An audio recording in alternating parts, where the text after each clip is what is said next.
good to be alive in this land of ours. Good to drive in this land of ours.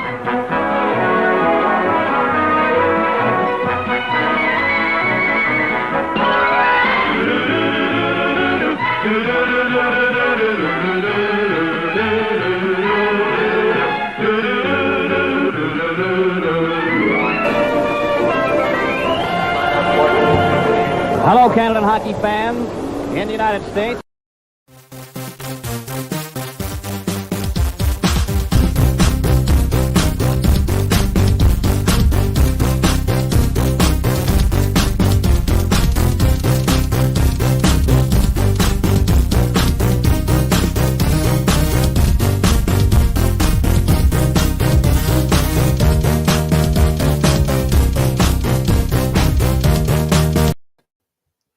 Hello, everyone, and welcome to Hockey Time Machine. I'm Glenn Dreyfus. Tonight's show is going to be a lot like the World Hockey Association. Chaotic, at times disorganized, but a whole lot of fun. We'll leave you with lasting memories and be over too soon. Even though we're expanding to 2 hours tonight because of the number of guests we're going to have on joining us. And speaking of which, Peter Young is first to join us. Peter was the voice of the Winnipeg Jets in both the WHA and the NHL as part of an amazing broadcasting career. And this October in Whistler, British Columbia, well, Peter, what have you and your comrades been cooking up? Well, starting about last March, we realized, obviously because of the date, that it was going to be 50 years since the founding of the World Hockey Association. So a bunch of us got together and decided that we should try to put together a reunion for the guys that played in that league for the years that it existed before the merger with the NHL. And we tried for 2-3 months to get the event in Las Vegas, thinking it would be a great location for everybody to get to. And we found out very quickly that we were the third, fourth, maybe the 10th in line as far as importance is concerned in Vegas, and had all kinds of trouble securing hotel space at reasonable cost. And they didn't want to do anything till they saw next year's NHL schedule and next year's NFL schedule, and next time bullfighting or bull riding was coming into Vegas. So we ended up, sort of looking for a Canadian destination, and there were a couple of good ones that we thought of: Quebec City, Winnipeg. Winnipeg was in the final 5 of the 7 years, won 3 times. Quebec won once. And so those were 2 options. Edmonton was, of course, an option, although they never won an Avco Cup. They won plenty of Stanley Cups, but that sort of defeated the purpose. So we finally thought we should find an area that had all the amenities that we needed: banquet space, hotel space, great time of the year, golf courses, incredible golf courses. And we decided that Whistler, British Columbia was the place to go. And we've spent, the last 4 or 5 months, 4 months probably, getting ready and going and visiting all the sites in Whistler that we needed to see. And it's all going to happen next October 6th, 7th, 8th, and 9th in Whistler, British Columbia. Well, if anybody says, why isn't it in a WHA city, you just remind them, the Whistler Slopes. They played one season. No one remembers them. Well, and the other thing is, if you pick a WHA city, you're obviously showing preference to that team. And so, those of us that were around the Winnipeg Jets for all those years, that would be a natural. But, how does that help the guys in Edmonton, Hartford, Cincinnati, Indianapolis? They think Winnipeg's trying to dominate everything again, just the way Morris Lukowich and the guys dominated on the ice. So we figured we'd pick a neutral site that has got some decent scenery.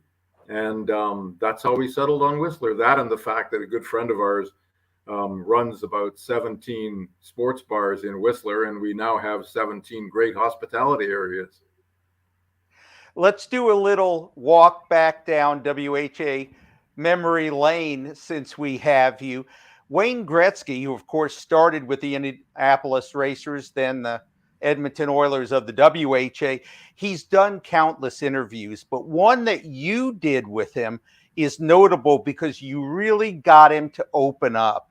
including a story where Wayne was a spectator behind the bench in Edmonton, and a member of the Indianapolis Racers, Bruce Gregg, does some racing of his own. Let's take a listen, and then you can give the backstory. Okay. The police were on the ice, and he went skating on the ice. It was right here in Edmonton, and the police chief went running on the ice to get him in the middle of the hockey game because he had a warrant from a brawl in Calgary, Quebec, years earlier. Yeah, right. I remember that. Yeah, and here he was, and they were coming to whatever it was, and I think his name was, if I remember correctly. Nice guy. I played with him for a month. Nice guy, except for the warrant. Well, hey, that was half the players in the league in those days. You know, it's a great story and it's a great interview. And the one story he tells with where Ace Bailey, Ace of course died in 9/11 and a great friend of Gretzky's. And in that same interview, he talks about Gretz getting pummeled on the ice by a certain player, and Ace tells him to come skating by the bench the next time and see if the guy will follow him. And he does, and Gretz looks around and the guy's laying on his back, and referee didn't see anything, but as the guy was coming down the ice, Ace just cold cocked the guy, knocked him out cold, and the guy's laying on the ice. But there's a million stories like that, and the best part is you've got some guys that are way more important than I am, so let's bring some of those WHA legends in and hear some of the stories they have to say. Well, that's exactly what we're going to do, but we're not quite done with your stories. A few of those million stories are yours. Okay. Here's a photo of you with John Ferguson, the Nice GM dude, huh? of the Winnipeg Jets. And nice jacket. His or yours? No, mine. Okay. I was at a wedding and I just made it to the show. You know, if you would just put an arrow over your head, you could have been Steve Martin. Yeah, I can't play the banjo. Sorry. Anyway, tell the story about Fergie. You got along fine at sea level, but one time on a team charter, he was pretty mad at you. Well, he was, you know, he could be your best buddy one day and your worst enemy the next. But, you know, at the end of the day, you shook hands, and he and I played on the same fastball team and had many laughs together. And when we were trying to revive the WHA in 2003, I met with him about being the GM of the Toronto team. And that was the last time I saw Fergie, actually. But in this series in Edmonton, it wasn't in the WHA, it was in the NHL. And I used to play squash with Willie Lindstrom's wife, Britt. So I'm in Edmonton with the Jets in a playoff round, must be around 85. And I end up playing squash, not with Britt, but her girlfriend, Vicky Moss, who was at that time, you know, with Wayne. And so we were all invited back to a barbecue at Wayne's place that night. This is when he lived downtown with the 2-story condo building, and barbecued steaks with Willie and Britt and Vicky and Wayne. And so anyway, the Jets lose the first 2 games of the series, and we're chartering back to Winnipeg after the second game. And I'm up front, sort of standing up, leaning against a seat, thankfully with a couple of members of the board of directors, one of whom was an executive at Moffat Communications, the TV station I worked with. So he was there to verify what happened. And all of a sudden, from the back of the plane where the players were, comes Fergie storming up the aisle, and you know, his opening line was, "I want to open that door and throw you out." And so the grievous sin that I had committed, I find out later, is that the Jets lost the first 2 games, not because they had Curry and Anderson and Coffey and Lowe and Gretzky, you name it, Fuhrer, but because I had given Wayne all the Jets' secrets when I had the barbecue at his place. And that's why the Jets lost, because whatever secrets the Jets had, I supposedly passed on to Wayne. And thankfully, others heard the story and verified what happened, because by the next day, Fergie asked me if I wanted to go for a beer. So, you know, little things like that happen in the sport. I'm sure the other guys on tonight have a story like that. Well, now the truth about your ruthless double agency can be revealed years later. Yeah. Stay close, Peter. We'll have you back in a couple of minutes. And You by go the ahead and way, talk to the important Peter guys. gets a mighty stick tap Uh-oh. for rounding up tonight's guests, one of whom is a proud Arrows and Jets alum, Terry Ruskowski. So let's welcome Terry to Hockey Time Machine. Thank you for making the time, Terry. My pleasure. Can you hear me okay? Yes, you look great. You sound great. You're just saying that. Thanks, Paul. Appreciate it. Well, that's what I'm hoping people will say to me sometimes. Paul, They don't have to mean it. You look great, by the way.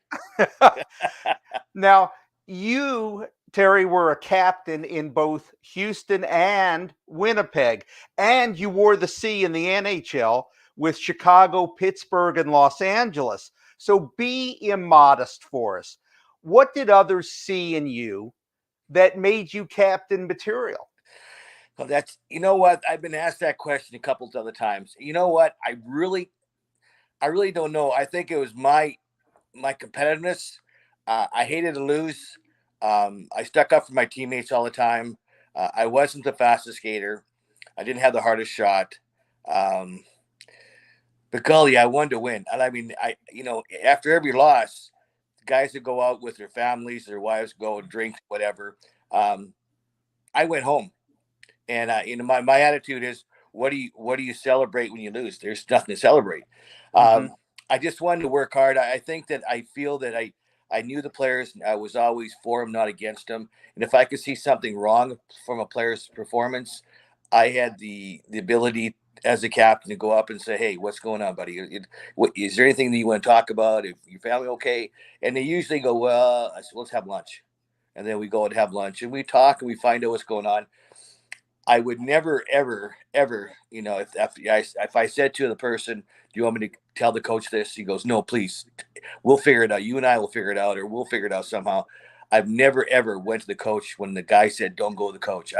We always figured it out when we can work it out ourselves. So yeah, I worked hard. I worked hard on the ice. I worked hard in practice. I try to work as hard as I can on the ice to maximize my not much talent.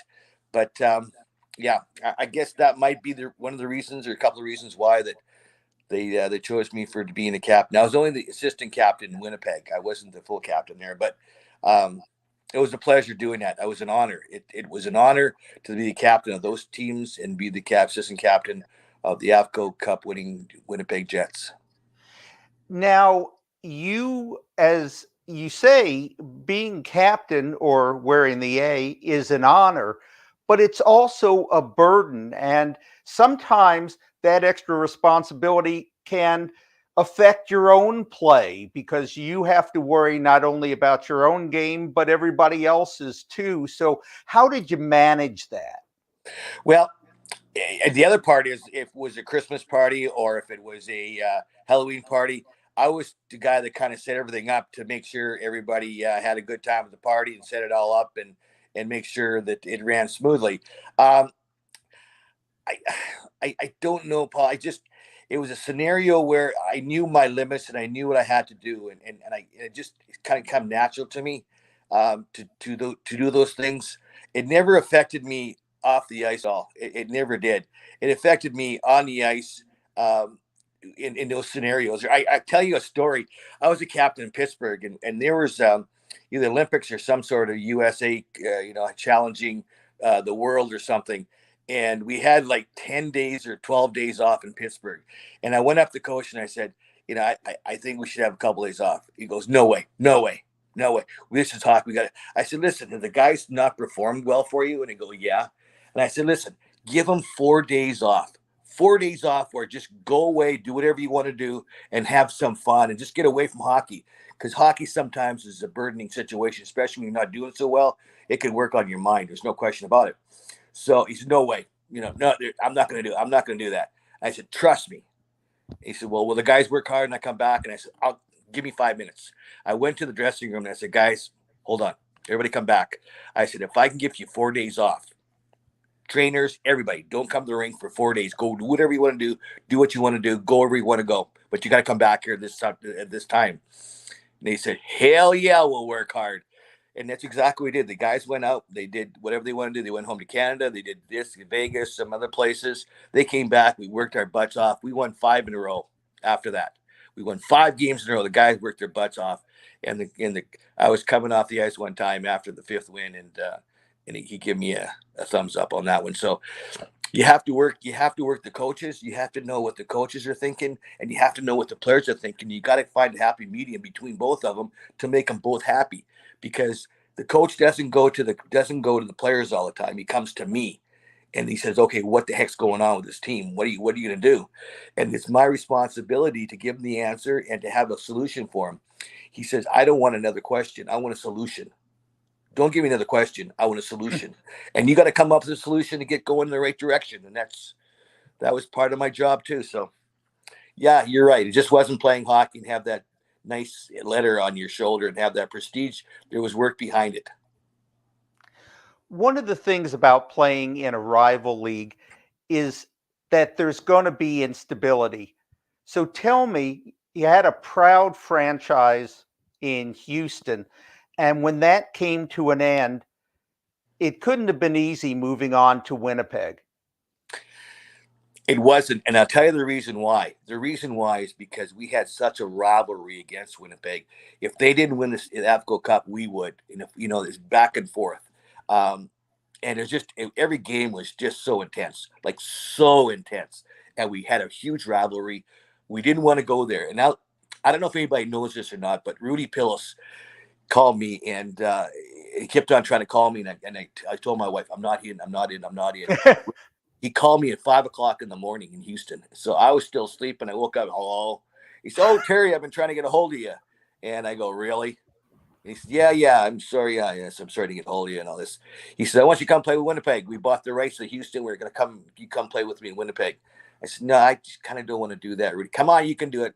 And pardon me, I said, I'd rather dig ditches than come to Winnipeg and play for you, Rudy. And I don't want to be rude to you, but you told me and you wouldn't listen to me. And he said, well, let the owner. And I had nothing against Rudy. I think he's a fine gentleman. And the owner called me and he said, Terry, no pressure. Come down. You and your wife, you and Carol, come down here. You got 2 tickets. Come on down here. Just talk to us. So I went and talked to Michael Gabati, and we walked around a little bit and showed him and his family. And of course, I knew the rink because I played it enough. And he said, I really want you to come. And he's the one that convinced me and said, okay, I'm coming. And it's probably the best decision I made in a long, long time to go to Winnipeg to play, because I went there. The people treated me great. Like it was so cold one time. The guy said, stay in your car. I'll pump gas for you, Terry. You stay there. It was one of those things that little things that meant a lot to people. And for me, especially, it meant a lot. And they treated me really good. And I have no regrets going to Winnipeg. Obviously, winning the Stanley Cup and playing with guys that were my friends, my family, my brothers forever. So it was a good scenario. And besides the franchise folding in Houston, one other awful thing happened when you were there. And it's these sweaters. And what is going on here? I don't know, man. I think it was a zoo thing for a zebra or something. I'm not sure. We're promoting Zebra Day or something. I don't know, but there's some good-looking guys in there. I'll tell you that right now. The sweaters may be bad, but good-looking guys. God dang. It was a promotion, and I can't remember what it was, but we had to wear that and put it in the program just for I think some clothing store was advertising something. So it's not my proudest moment. Well, you know what they say, the internet is forever. I know. Unfortunately. I don't like the photo because everyone in it has so much hair. Yeah, tell me about it. I'm losing it up there too, my friend. So I'm losing it up there too. Hey, we'll stay nearby. We're going to have you back in a few minutes, okay? You bet. But we're going to talk to one of Terry's Avco winning. Boy, I am so out of focus. I look a lot better, don't I? What can we do about that? Oh, no. Now I'm in focus. Maybe it was better when I was out of focus. Anyway, we're going to talk to one of Terry's Avco Cup winning teammates. If Magic Man Kent Nilsson has appeared. I wonder he hasn't appeared. Okay. Well, then I tell you what, let's do, Laura. In the interim, let's bring back Peter and Terry, who I promised we'd bring them back. Now let's bring them back together. With my buddy. Hi, Peter. Hey, Terry. Good to see you, buddy. Good to see you too, my friend. Man, we got a lot of stories to tell, don't we? Yeah, it was only 75 degrees here in Dallas, Texas, by the way. Yeah, so it was close to that here today, like minus 28 or something, you know. That's why the fan is on. It's a little hot in the room here. Yeah, it's, you know, nobody's going outside anyway. What difference does it make? So both you guys living in Winnipeg, tell me what it's like to win there, because not as you said, Terry, because of the rivalry and also because Winnipeg isn't the easiest place to live. What does it mean, and what did it mean? Peter, you were there for all three of the Avco World Trophies, and Terry, you were there for the last one. What did it mean to the people there? Well, you just have to be in the building to experience it. You know, the Bombers hadn't won since '65 or something like that, and so you know the city didn't really, you know, Edmonton was the city of champions, and they kept winning every Grey Cup, and they had, you know, everything else, every other sport they were good at, and so Winnipeg was sort of, I don't know, looked down upon as number one, a place to live. Got a bad rap. So, you know, the one that Terry was in, we were old hat by then. We won 3 in a row. That was 3 out of the last 4 years. And so the fans, of course, spectacular. As Terry mentioned, Michael Gabati, one of the finest guys you'll ever meet, was one of the owners of the Jets in those days. And it was just so great to celebrate with all those guys who kept hockey alive. It's a long story about how that last 7th year of the WHA even happened. You know, that they had tried to get the merger the year before, and Molson Brewery, who owned the Montreal Canadiens, voted against it, and they were the decisive vote. And then there was a revolt in Manitoba against the product, and all of a sudden Montreal's vote changed. So, you know, we knew sort of going into that last series that it was probably the last WHA series, and so it meant a lot to the fans. And because it was the merged team, and Terry didn't bring this up, but I think when Jeff Curbison's on, he has a great story with Tommy McVie. You know, the Jets were really, I think Terry would admit, you know, languishing as a 4th place team at that point. And then they moved Larry Hillman out and brought Tommy McVie in, and for some reason, whatever Tommy did, and Terry and Luke can attest to what happened, but somehow Tommy McVie was able to perform a miracle and merge the Houston faction with the Winnipeg faction and make them a cohesive unit. These two rivals that, even though they're wearing the same uniform, you know, I'm sure there was still some dislike. And somehow Tommy, whatever he did, and Terry can address that, whatever Tommy did, brought them together, and that, you know, changed everything in that last year. Well, Terry, was what Tommy did just work you so hard you didn't have time to have any ill feelings or any strength left to do that? Well, I tell you what, Glenn, you have a good point. He actually did work the heck out of us. And the pregame skate in the morning was like an everyday practice for every other team. It was incredible. It was absolutely incredible. But to think Tommy coming in, Tommy didn't give a dickens if you were a Houston guy, if you're a Winnipeg guy, you got treated the same.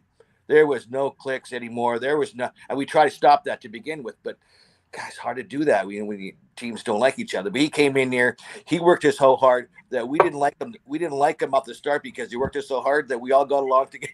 We all got along hating him.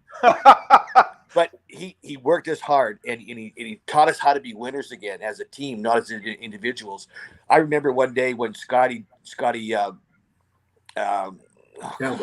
Campbell had a broken jaw, and he was wired up, and we skated so hard. He had one missing tooth in the front because he had to have place for the braces to go to shut his mouth up, which was also good. And after he just skated so hard, and he was starting to, after practice, he was throwing up, and it was just, excuse everybody listening, it was coming through where this tooth wasn't, the throat of the puke. And I'm helping him off, and we get to the door, and he leans over to Tommy. Tommy's at the door too, and he goes, "Hey, Tommy, is that all you can do?" And then of course, "Hey, wait till tomorrow." And I go, "Oh, Scotty, shut the hell up, please, shut up." But that's the way he worked it so hard, but he didn't care. But he did it with, how can I say? He did it with kid gloves, loving care. He loved us, but he worked the heck out of us because he loved us, kind of deal. You know what I mean? Mm-hmm. He was, but he didn't care. He just walked in there and go, "I don't care who you are. I don't care what the situation is. We're one, and get out there and start working, or you're not going to play." Kind of that kind of deal. You work, you don't play. Okay, let's work. And we started working, and we had and we really did bond as a good team. We worked so hard in training camp before the Quebec game. I didn't know if we had anything left, and we swept them, like swept them. I think the closest game was like 6-2. Everything was just clicking, going. But to elaborate a little bit about Winnipeg and Edmonton, they had the number one team, and they were cocky. They were arrogant because they were number one. They had Gretzky, Missy, Anderson, all the boys. They were all just cocky and arrogant. And I think that's what the fans kind of fed off of. But I truly mean, if we wouldn't have won the 6th game, we weren't going to win the 7th game back in Edmonton. We had the game before the 5th game. I think they beat us like 10-2 or 10-1. They just smoked us. But that's what they were supposed to do. You weren't supposed to win that series. Exactly. And I think that's what the fans fed off it. You're not supposed to beat Edmonton because they got this team that's untouchable. Nobody can beat them. Well, guess what? We did. Well, let's take about 16 seconds to look at the last moments of the last WHA game. The Avco Cup champion Winnipeg Jets, who have defeated the Edmonton Oilers here tonight by a score of 7-3. It was their 5th final series in the 7-year history of the league, and the 3rd time that they won the cup. I'm surprised Tom didn't make us skate around about 4 or 5 times before we went. No, that was the late great Al Shaver from Minneapolis that did the play-by-play. Loved Al. In those days, I did the play-by-play of the Jets, and Rod Phillips did the play-by-play of the Oilers, and our 2 stations decided that it would be unfair if either one of us was the guy that did the game, because obviously it'd be, I guess, supposed favoritism towards that city. So we brought in Al Shaver, and I hosted the games. Actually, Shelley Swirsky hosted one of the games in Edmonton because I had to do an assignment for CTV. But Al Shaver and Bruce McGregor, who played for the Oilers, was the color commentator, and I've got that whole last game. It's still fun to watch. Terry actually touched the puck. I tell you, I had the privilege of being around Al when I went to Minnesota for my 2 last years of playing in the NHL. What a great gentleman. I love the guy. I mean, great play-by-play broadcast. Airport, he's always nice and cordial. He's just supportive of you all the time. Al was just a really classy, great guy and did a great job on doing the broadcast. His son Randy was the sports anchor at WCCO in Minneapolis until about 2 years ago. So probably 30 years. Wow. All right. One last question before we wrap this. That was the last game ever played in the World Hockey Association. So what extra was wrapped up emotionally, or was everybody just so concerned with the task at hand that they didn't think about the bigger picture, that this was the end of the league? I don't know how the players felt. What do you think, Terry? I mean, it was pretty cool that Dave Semenko got the last goal because it didn't really matter at that point. Go figure. He could hit a bull's butt with a handful of rice and he gets the last goal. Glenn, that's a great question, by the way. I've never been asked that question. It's a great question. I'm thinking about it now. I don't believe that I ever thought about going. I didn't know if I was going to stay in Winnipeg, first of all, or if I was going to leave. If they're going to protect me or not protect me.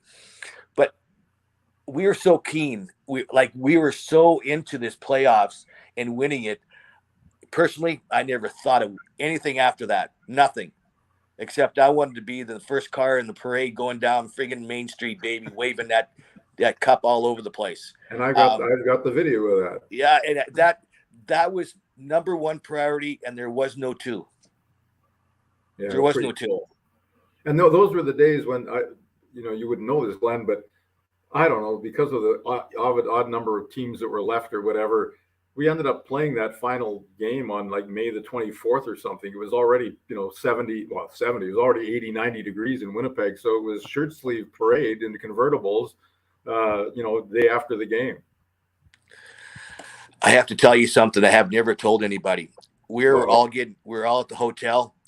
We were all at the hotel, and a guy threw a jersey at me. He says, "Hey, Terry Roscoe, this is my jersey. Save it. This is the best." No, they're here. Congratulations. Here's my jersey. And I said, "Hey, thanks a lot, man. I appreciate it." And all of a sudden, the body odor of that thing was horrible. I give it to my wife, and I said, "Hold on to this for a while." And she smells. She goes, "Oh, hell no, I'm not holding on to this."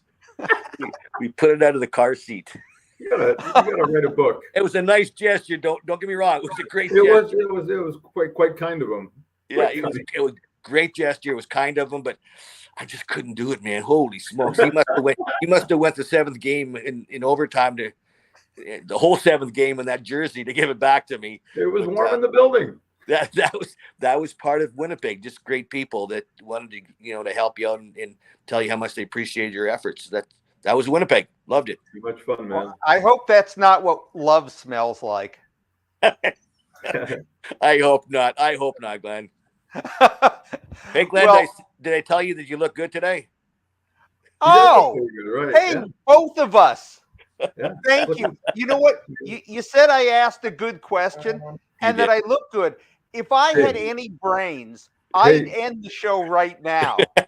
Don't let it go to your head. It's all downhill from there. Don't let it go to your head. He says that to everybody. Hey, I'll be on tomorrow too, by the way. Good job, buddy. I'm going to invite you over to stay with me. Thank you. Glenn, I gotta tell you a quick story about Kent Nilssack. He was my line mate and my roommate, and his guy. I love the guy. Obviously, nothing affected him. Like nothing affected him. He was unbelievable player. Greatest shot, skated with ease, and he'd fly, and just nothing affected. He scored 3 goals. I said, "Kent, way to go, buddy! Unbelievable." Yeah, thank you. Yeah, thank you.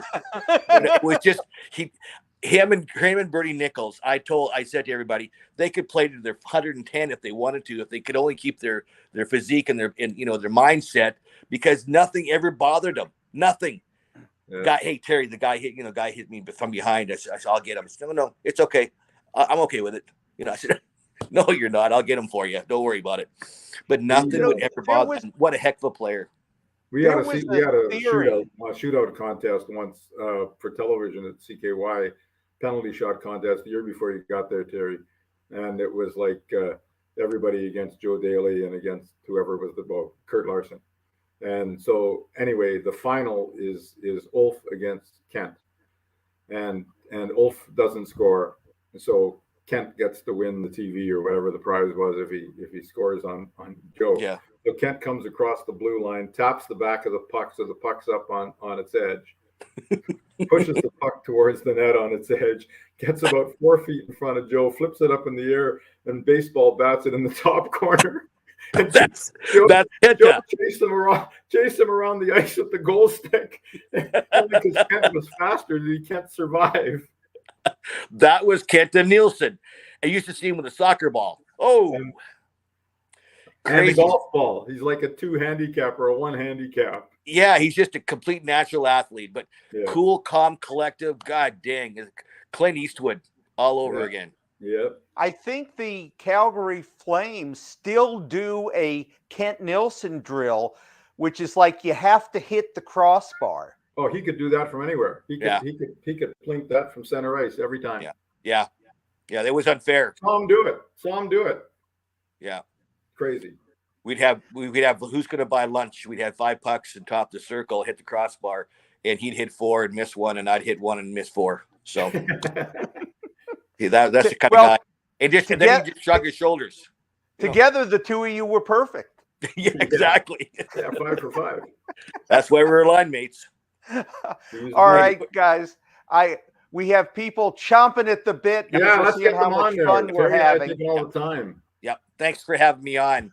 Thank you, Terry. Glenn, Well, thank talk you. soon, Roscoe. Very much appreciate. Had a great. Please come back. I will. You give me Okay. back. I got Okay. a couple more stories.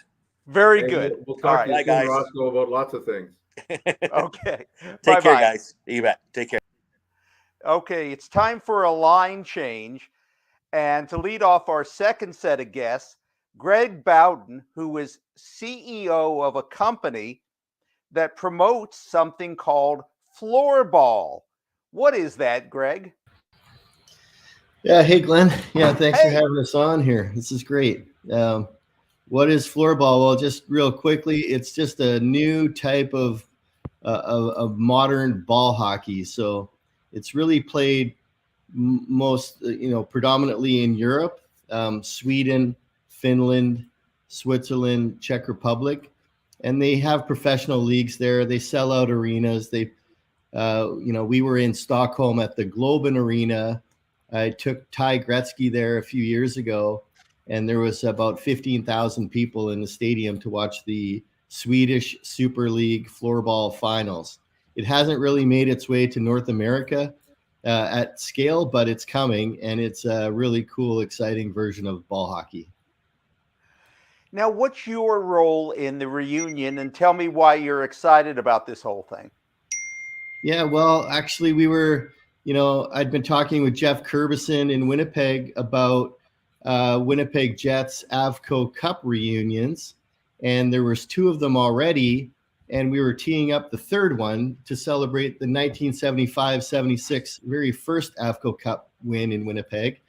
And my dad was on that team. He was an assistant captain with the Jets then, and we were talking about getting the alumni together and having another reunion. And then COVID hit, and all of a sudden we realized that it was the 50th anniversary of the WHA as a whole. So we kind of channeled our efforts instead of doing a Avco Cup 75-76 reunion, we said, let's get a WHA reunion going. And here we are. We tried Vegas for a bit, as Peter said in the first segment, and it didn't really work out, but Whistler has come to the table with venues and hotels. Our dinner's all set up at the West Inn. And so I'm on the ground in Vancouver. I'm in North Vancouver. Dad's here as well in North Vancouver. He'll be on in a bit. And we're just, excited to, set the table for all these alumni and their families to have a great time in Whistler and celebrate 50 years of what was an amazing hockey league and a great era in hockey. You've been a member of the Canadian Pro Golfers Association. And so I'm curious, aside from using sticks, I can't think of 2 more dissimilar sports. One, the ultimate team game, one, a solo effort. Right. Now, wouldn't you like to see more kind of Happy Gilmore style hockey coming to golf? Yeah. And that's kind of why I landed, I think, in floorball. Is the floorball stick is like a golf club. It's a round shaft, carbon graphite, and it's a lightweight ball, and it's sort of in between hockey and golf. So that's why also growing up, in Winnipeg with the Jets, coming around our house, in the 70s, like players like Willie Lindstrom and Ulf Nilsson and Anders Hedberg and Kurt Larson, they kind of exposed me to kind of a European way. And floorball, when I was in Sweden working with a hockey company, I saw, it was basically ball hockey, Canadian style, presented in a new way. And so I brought it to Canada and have been trying to grow the sport and use it as a tool for developing hockey players, growing hockey as a whole, and getting floor hockey kind of reinvented in our country. So, yeah, I hear you on that. Greg, there are so many things in this world that I didn't know that I didn't know. And one of them is that you own one of the largest collections of Joker playing cards. Is that right? Yeah, that's right. Yeah, I've been collecting Joker cards from decks of playing cards for about 30 years. And I have Joker cards that are as old as, dating back to 1875 when they first were introduced into the U.S. playing card company. They kind of came through a game called euchre, and before that there was no joker cards in a playing card deck. But I have a huge collection. It's just it's right here. They're all in binders. They're all classified and organized. And we're going to be launching a brand called JKRS, which is celebrating the Maverick, the Trickster, the Rebel, the Wild Card, the Joker card, and all their archetypes. And again, the World Hockey Association represents a lot of those ideals. They were, the World Hockey Association was the Joker card of professional hockey of the 70s, and they were the wild card, and they weren't part of the main deck, so to speak. And that, so that's where we're kind of blending those ideals with bringing things like this together. How many Joker cards do you have? We have over 10,000 now in this collection. And we're talking with a collector in London who has about 3,500. He wants to join forces in our vault and make the collection bigger. So we'll be applying for the Guinness World Book of Records, and then just sharing the graphics styles, the paper texture, and the different printing techniques dating back to the 19th century. It's pretty amazing. So it's a pretty cool collection. That is wild, wacky stuff. Yeah. Thank you, Greg. Almost as wacky as the logos behind you in the. That's what I've been collecting. Yeah. All right. We're going to have you back. So don't go anywhere. We'll have you back in a couple of minutes. But right now, we want to say hello to Morris Lukowich, who has been waiting patiently. And Morris, before we talk to you, if I can find it, I want to show off a little bit of your handiwork. Let's see. Lukowich, where are you? Here you are. On the right wing in his own zone to Captain Terry Ruskowski. Lead pass to center ice for Gray. Lead now to Lukowich. Has a breakaway. Into a goal. Lukowich shoots. He scores! What a goal by Lukowich! And the Arrows take the lead for the first time tonight at 3-2 for the Arrows. In the slot, a shot by Lukowich. Save, rebound. Lukowich shoots it wide. Now the rebound comes to Lukowich again for the Arrows. At the right point to Terry Ruskowski. Ruskowski still with that puck. In now for Andre Lacroix. Lacroix centers it. A shot. They score. Lukowich. Boris Lukowich got into the open, and somehow Andre Lacroix got it to him. And the Arrows up their lead to 4-2 in the number 7 era. What do you think when you see that?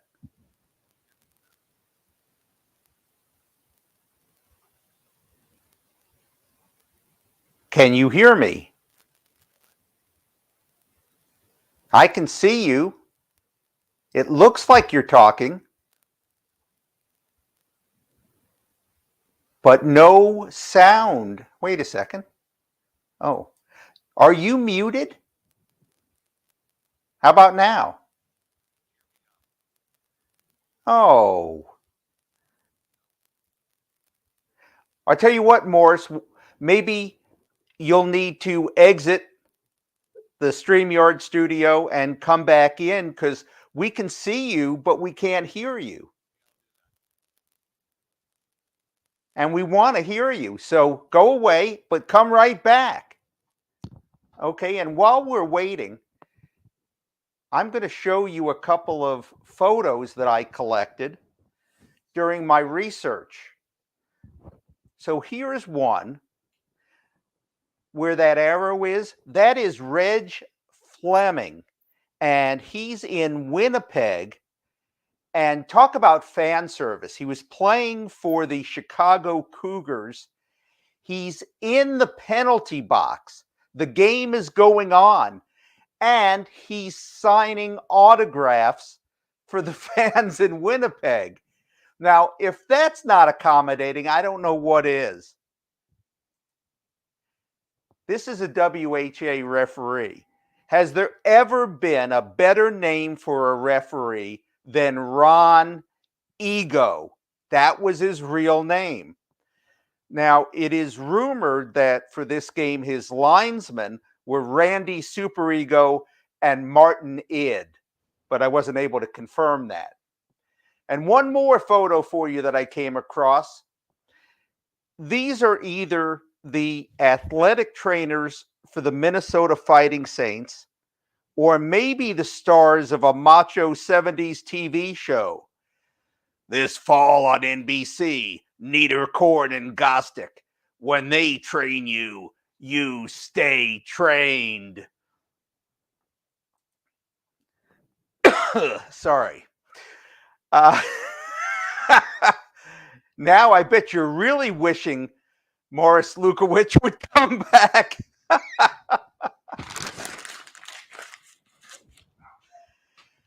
But let's see. He's not. So let's see who is here. Why don't we go on to our third panel, and then we'll come back. When Morris comes back, he'll get to interrupt us. Okay, but let's move on now to Jeff Curbison, who I know is here.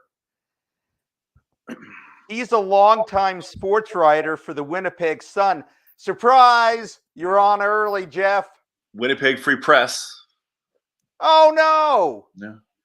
Yeah. See, Sorry. I know when I was talking to Terry Ruskowski and things were going so well that I should have quit then before I started making stupid mistakes. If only there was some type of device where these type of things could be fact-checked. But I don't know of any, but someday maybe they'll invent one. An encyclopedia. They're called encyclopedias, Glenn. Oh, yeah, I'm waiting for the door-to-door salesman to come by. Well, don't leave just because I misplaced your place of employment for a couple of decades. No worries. Because I'll tell you what, if you stick with us, I'll promote your book. How about that? One of them. You got a deal. Oh, there we go. All right. He's the author, Jeff is, of 2 books about the Jets, and one of them is The Hotline, about the legendary trio of Hull, Hedberg, and Nielsen. So, Jeff, I want to get to that book in a moment, but first, let's talk about the reunion. You have organized a Jets reunion in the past, so this WHA full league reunion must be something very close to your heart.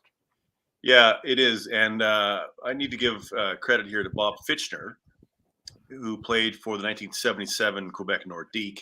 And I ran into Fitch a few years ago. It would have been 2017.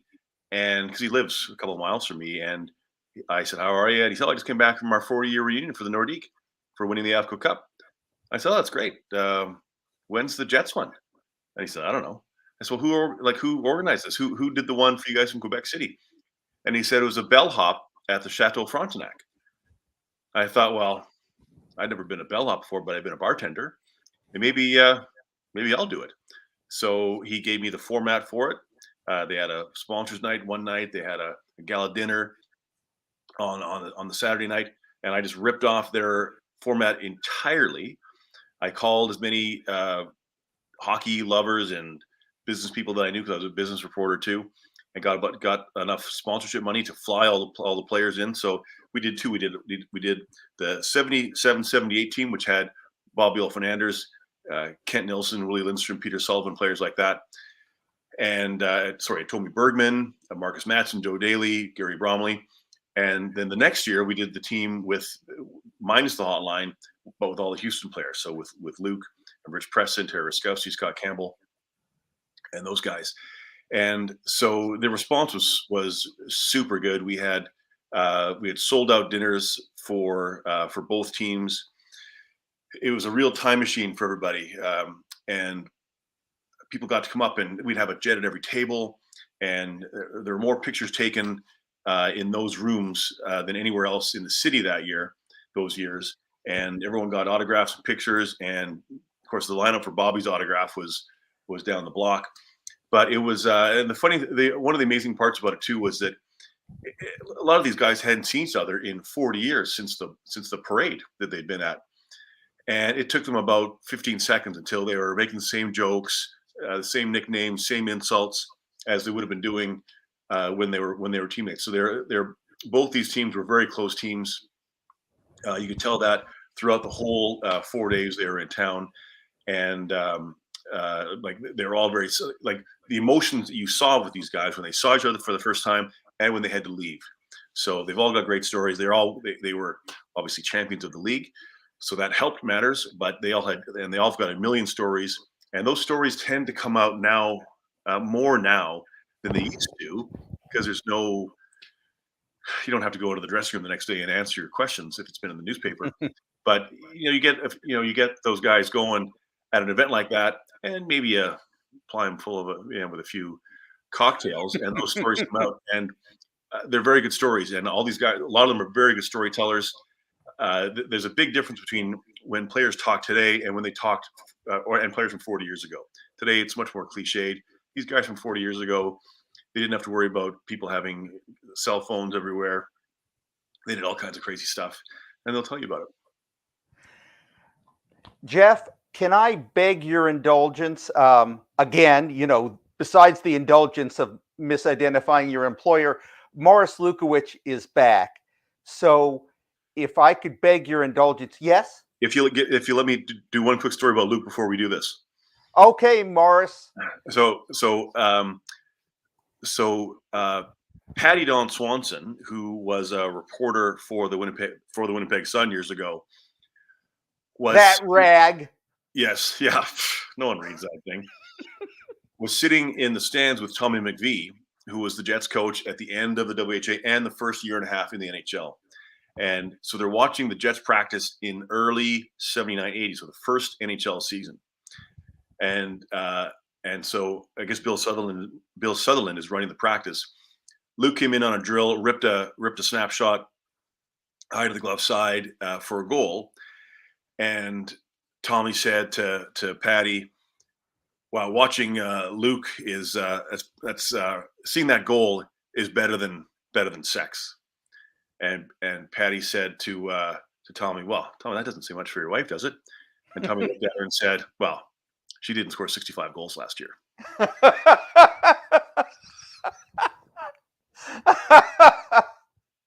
Now, Tom McVie is a guy who made all writers' jobs a little easier, right? Because he also said when he was coaching the Capitals, "I'd rather find out my wife was cheating on me than keep losing."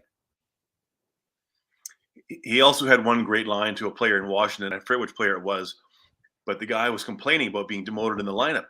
And he says, "Well, why am I on the fourth line?" And Tommy said, "Because we don't have a fifth." That was worth waiting for. So please stay with us, Jeff. But Laura, if you will bring Morris back on to react to that story, and hopefully he's got audio as well as video. Can we hear you? Come in, Morris. Oh. Oh, this is so frustrating. You're showing up, you're making an effort. Okay, I'll try to read your lips. Glenn, thanks for the wonderful job you're doing. Oh, I tell you what, maybe it's the earphones. Do you have a way to listen without that if you unplug those?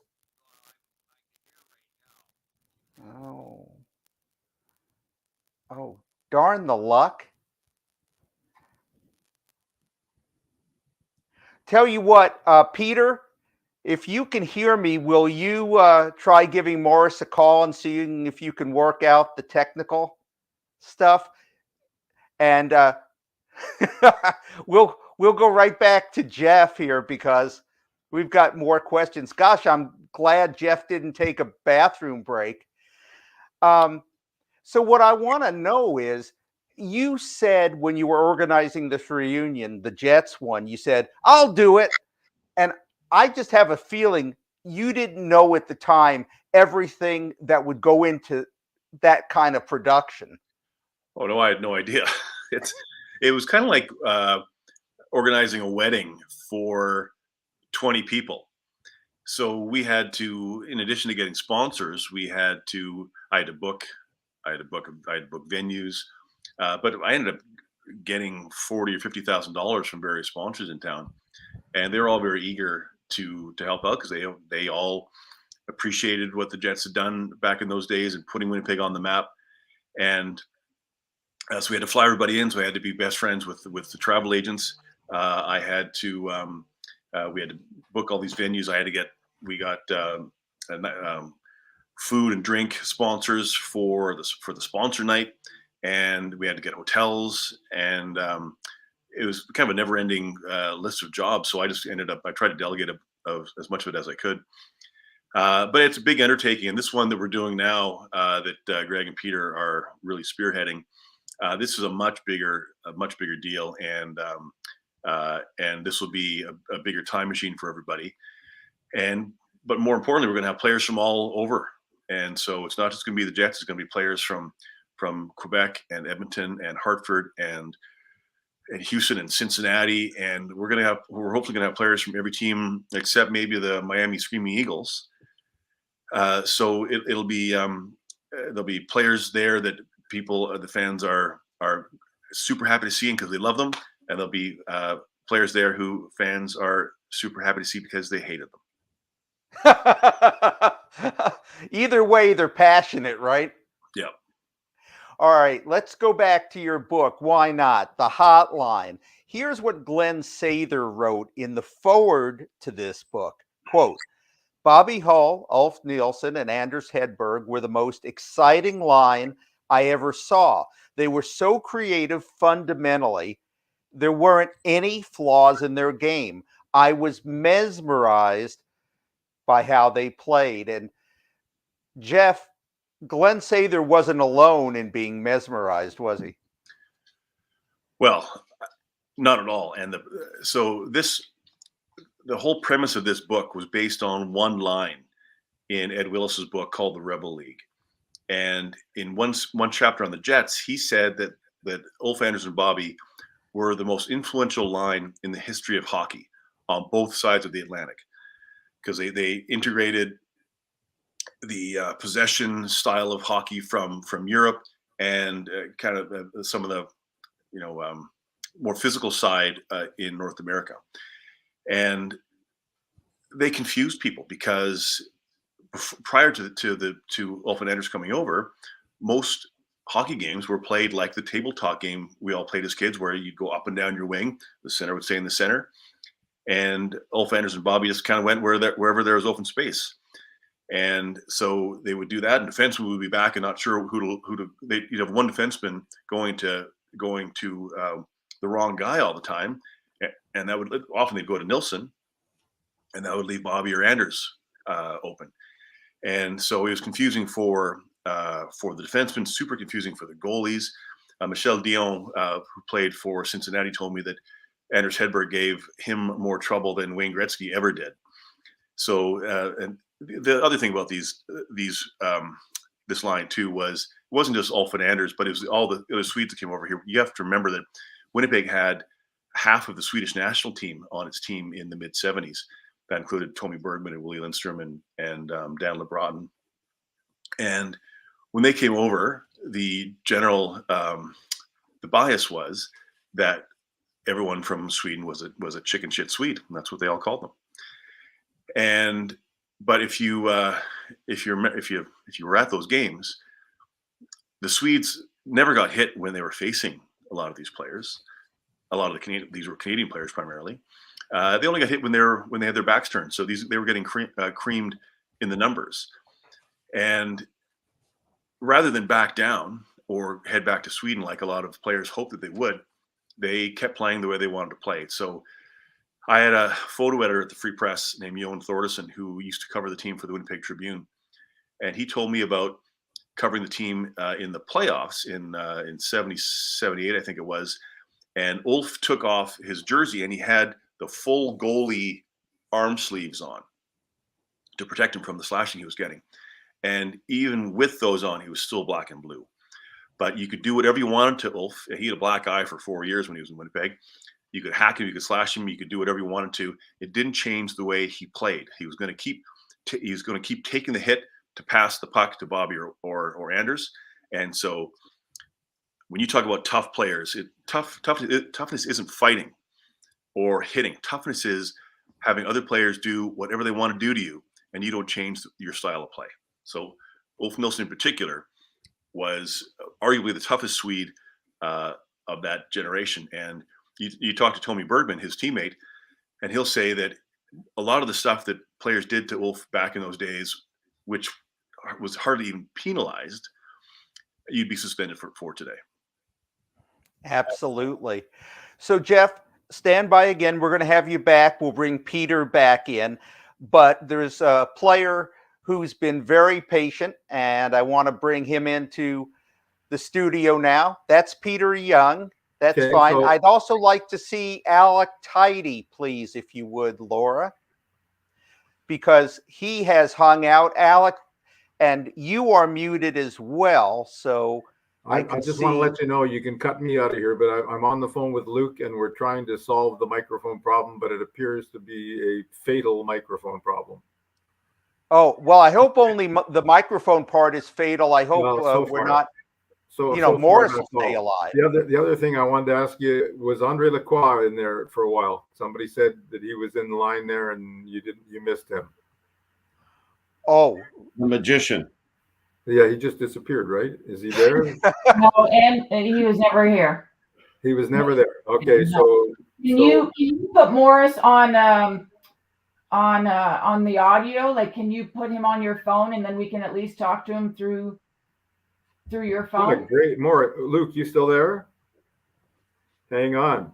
As soon as I figure this out. You can put him on speaker and turn it up, and then we'll try that. I understand what you're saying here. I'm just trying to find. Well, I'll tell you what, Laura, you and Peter, let me talk to Alec, and Peter will give you the thumbs up, and that'll tell you to put Luke, are you there? Them back on. I am. Can you guys hear Luke? Hello. Hi, Morris. I'm going to talk to Alec here first. No, talk to everybody at once. I'll be happy if anybody wants to talk to me. But Alec, let me ask you: your one WHA season, 1975-76, that was the middle of the 3 seasons that San Diego spent the Mariners as part of the WHA. Was it easier or was it harder to play in a beautiful wintertime destination like San Diego? Well, first of all, let me say that it's a great thing to be involved in this, and playing in the WHA was an incredible experience for me. I got a cold too, by the way. I hope you can understand that. But I came out of Western Canada Hockey League and played with oh geez, here we go. God, I got a mind blank. I think you played with Trottier and Sutter. Holy smokes, thank you. Trottier and Sutter, and I scored 46 goals, and then when I got drafted, I was drafted, and my agent Ron Perrick said you should go to the WHA and play. You'll get lots of ice time.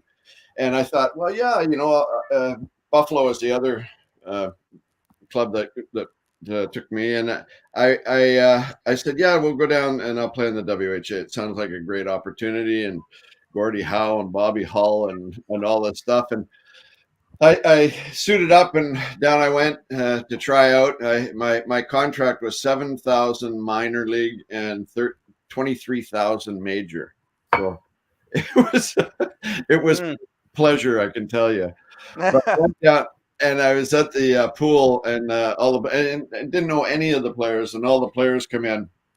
And one of the things that happened was there's a fellow named Goldthorpe. I think you might recognize that name. Uh-huh. And he came into me with some nunchucks and things. And, I thought I was a goal scorer, but I did have some pretty good touts in the Western Canada Hockey League and fighting, and left-handed, and took some boxing. So I knew how to handle myself. But he came up to me at the pool and started waving these things, and he says, "I'll see you on the ice." And I gave him the F you, and I'll see you on the ice. And so the next practice, or the first practice we had, there we are, and we're going up and down the ice, and he's hacking me, and I'm chopping him back, and it's going on, and so it's going to happen. And we drop the gloves, and he's jumping around and throwing punches, and I'm watching him, and then I just left hand and hit him right on the jaw and knocked him out. And I step back, and I'm going, "Welcome to the WHA," and and he gets up and starts chasing me and trying to get me, and all the guys are saying, "Bob, you got beat up by Tidy." Now that was one of the introductions into the WHA, which was possibly some of the toughest guys that played in hockey at that time, as we all know. But my best story, and quickly I'll tell you, this was my first road trip. I played in the kid line with Kevin Morrison, Kevin Devine, and Joe Morris, and they called us the kid line. So we checked all the big lines. And first road trip into Houston.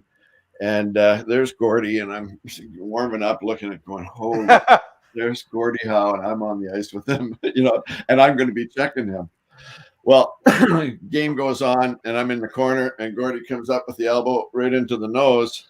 Yeah, that's the guy, right into the nose. And I turn to him in the corner, and I go to cross check him, and I go, "Oh no, that's Mr. Hockey." And I turned around and came back to the bench. And the magician Andre Lacroix, and now I got the stuff up my nose, and you got me pretty good. So Andre's down at the other end of the bench. This is my first road trip. I didn't know any of the guys. All my teammates. I made the team, and here we are. And I got the towel, and he looks down. He says, "They called me Tidy Bowl because that was the nickname that I Tidy Bowl." And he said, "Tidy Bowl, you take that from him. You take that from everybody." And I'm going, "Okay, 19-year-old kid." And this is honest God truth. The next shift, we're out in our end, and the puck's in the corner, and Gordie's in the slot, and I can see him, and it's coming, and I know the puck's coming. So I come off my wing, and I come onto it, and the puck, just before it gets to him, I cross-checked him. And down he goes, and he turned around and broke his stick on his knees, broke his stick over my leg. Oh. And I went and threw my gloves off. Like this.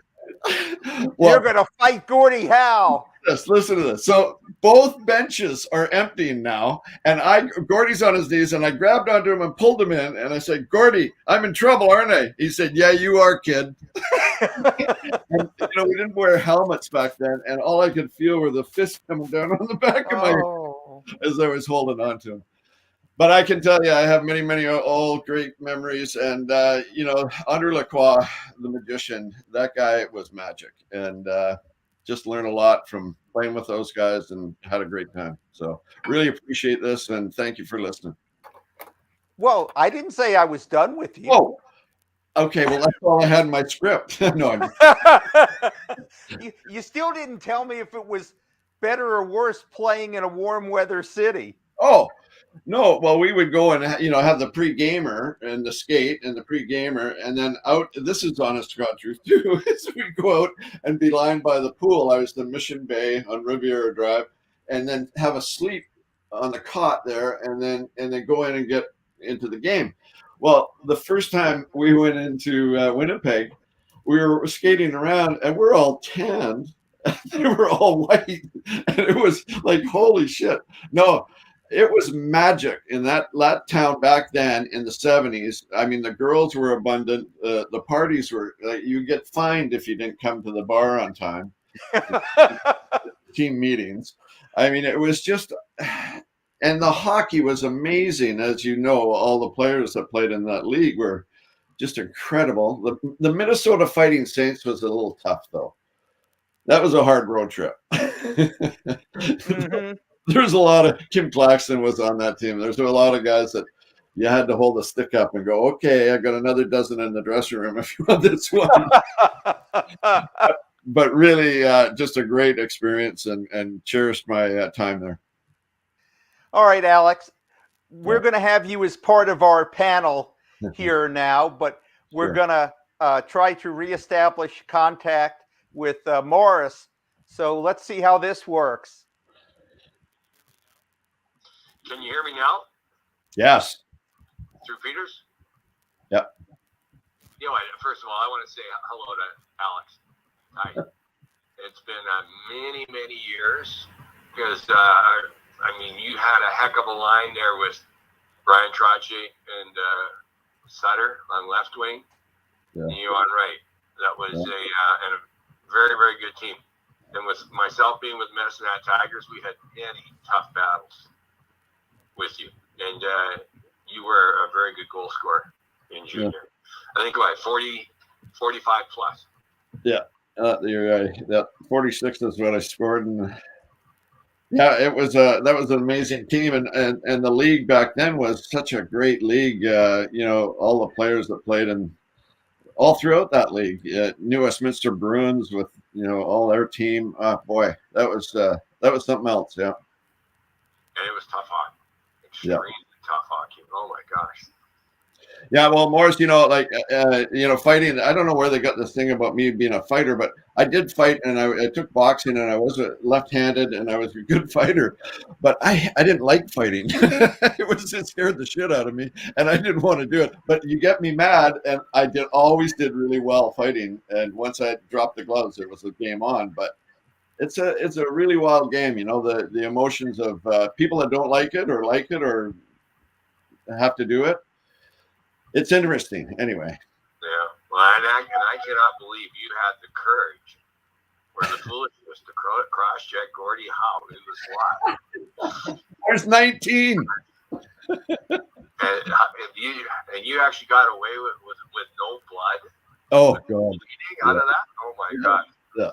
That was because I saw a few guys do that, and Gordie had a saying, he wasn't about getting even, it's about getting one up. Well, you know, the other thing about that was there was two things that happened. I got a lot of respect from my bench, and then they either thought I was absolutely crazy or tougher than nails. And I think the other team kind of looked that way at me too, like, what? You just did that. I mean, it just happened, and that's the way I played the game. I didn't think it too much. I just went in and did whatever I thought was best for the. Hey, Luke, you played with Gordie. Was it a true story? Because Gordie told me it happened, and if Gordie told me it happened, I gotta believe it happened. Although I have no video of it. That in one line brawl against Birmingham, that Durbano was pounding away on Marty, and Gordie picked him up by his nostrils. Is that a true story? You know what? Gordie did that to somebody, but I don't think it was Durbano. Okay. I don't think it happened in that situation. But I did see Gordie one time when somebody was on top of one of our guys, and Gordie just came in from behind and reached in behind and grabbed him by the nostrils. And boy, that guy came off pretty quick. So that was. So I saw Gordie do it more than once. I'm not remembering Durbano though. Oh man, he was strong. Yeah, but Birmingham, they also Minnesota. I never really played against Minnesota when they had an incredibly tough team, but I've heard lots about it. But Birmingham for a while had a very tough squad. They had some, and that's when they had the baby Bulls. So they had these 6 incredible young players combined in with some very tough players. And for a while, they actually had a fairly good hockey team, but extremely, extremely tough and dangerous to play against. Their other nickname was the Birmingham Bullies. Yeah. Yeah, well, and Durbano was psycho. He was a little bit crazy. Yeah. The Durbano's story was one time he somehow ended up on the power play, and he was in behind his own net, and so we were waiting for him to come out, and he was back there, and he was making all sorts of head fakes and moves, but he was in behind his own net, not doing anything, and everybody on his team was waiting. And so they would go and circle back, and he would move, and fake, but he wouldn't bring the puck out. And so then they'd come back and they'd circle again. So this happened a few times. Finally, he came out in a pass. But then as he was skating down the ice, he was skating along our bench, And as he went by our bench, he pitchforked his stick into the bench, and there were sticks. So as he was doing this, he was hitting sticks. So sticks were flying all over the place as he went by our bench. And luckily he missed. He didn't get anybody. But the sticks were, like, my stick went flying. And so that was a... Well, I've got on tape the game in Winnipeg the year before you got there, Luke, where it was a bench clearer, and he came off and cross-checked Bobby like full. Bobby was just standing there, and he came from his bench full speed, just laid the lumber, snapped his stick on Bobby. You know, I mean, it was just totally nuts. That was the same year. I don't know if it was the same brawl, but it was the same year that Hansen ripped Bobby's toupee off in front of the Jets bench, and you know, I still got it on tape. He grabs Bobby, and Bobby moves or whatever, and the toupee comes off, and Hansen throws it down like it's a rat or something, and they all jump back because there's this rug on the ice, and wow. And Bobby, I'd be interested in seeing that. Peter. I've got it on video. I got it on video. And in fact, I interviewed Dave about it a couple of years back, and Bobby ran. It was right directly in front of the gate at the Jets bench. This is when there was still the visitors bench on one side, Jets bench on the other, and Bobby, it was right at the gate. And if I didn't have it on video, Bobby was just a split second, down the tunnel. And we all thought, well, Bobby's not coming back. 3 minutes later, Bobby comes back with one of Ulf's Jofa red helmets, scored 3 goals. Only 3 goals he's ever scored with a helmet on. Scored them all in one game. Cool. Good story. Hey, let me interrupt for a second. Laura, can we bring Rick Smith on to join us? He's been patiently waiting. Get rid of me and bring Rick on. Oh, Peter, you don't have to go. Okay. But I wanted to say hi to Rick as well. Thank you for your patience, Rick. Thank you for joining us. My pleasure, gentlemen. There's one addendum to that Bobby Hull story, which I don't know if it's any more true than any other parts, but it's what I read, which is that was it Hansen or Carlson who took the toupee off, Peter? Dave Hansen. So he goes back up. They have a face-off, and he goes back up to Hull and says, "I am so sorry. I don't know what got into me." And Bobby says, "Hey, don't worry about it, kid. It was time for a new toupee anyway." That's true story. True story. So, Rick, let me ask you. You sandwiched about 200 games in the WHA, around about 700 more in the NHL. And when you originally went to the Minnesota Fighting Saints, was that more about going to the Saints or trying just to get out of Oakland? Well, just to give you a little bigger picture, we were fortunate enough in 1970 to win the Stanley Cup. And we were in the penthouse. And they were making the run. I was on the team in 72 in February, and they decided to trade for Carol Vadnais. They wanted to make the Bruins defense Bob and Carol, Ted, and Dallas. And that was sent away and met Charlie Finley. So I'll give you the story. The best thing with Charlie Finley, I don't know of any team at that time flew first class. And we flew 747 up in the lounge. We had reserved seats in the lounge. So credit Charlie. Unfortunately, the team had a lot of trouble, and I think they voted them and verified the fact that we were the worst team ever in the history of hockey or the NHL. Anyway, you're right. It was time to get out.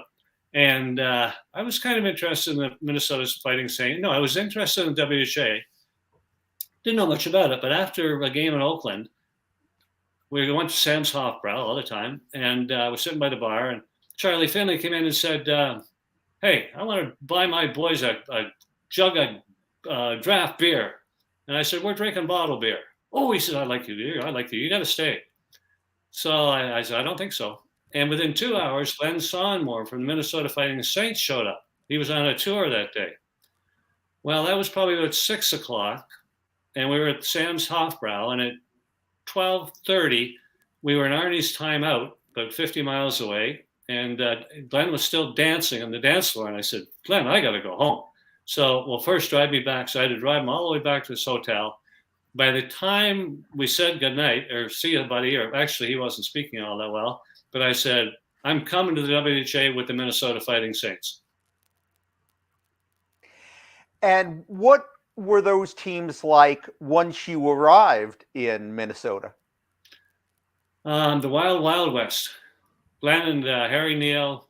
It was a first-class operation. They treated us like $1 million.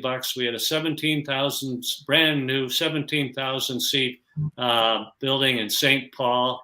It was perfect for hockey. We outdrew the Minnesota North Stars. We challenged them. They were afraid to play us.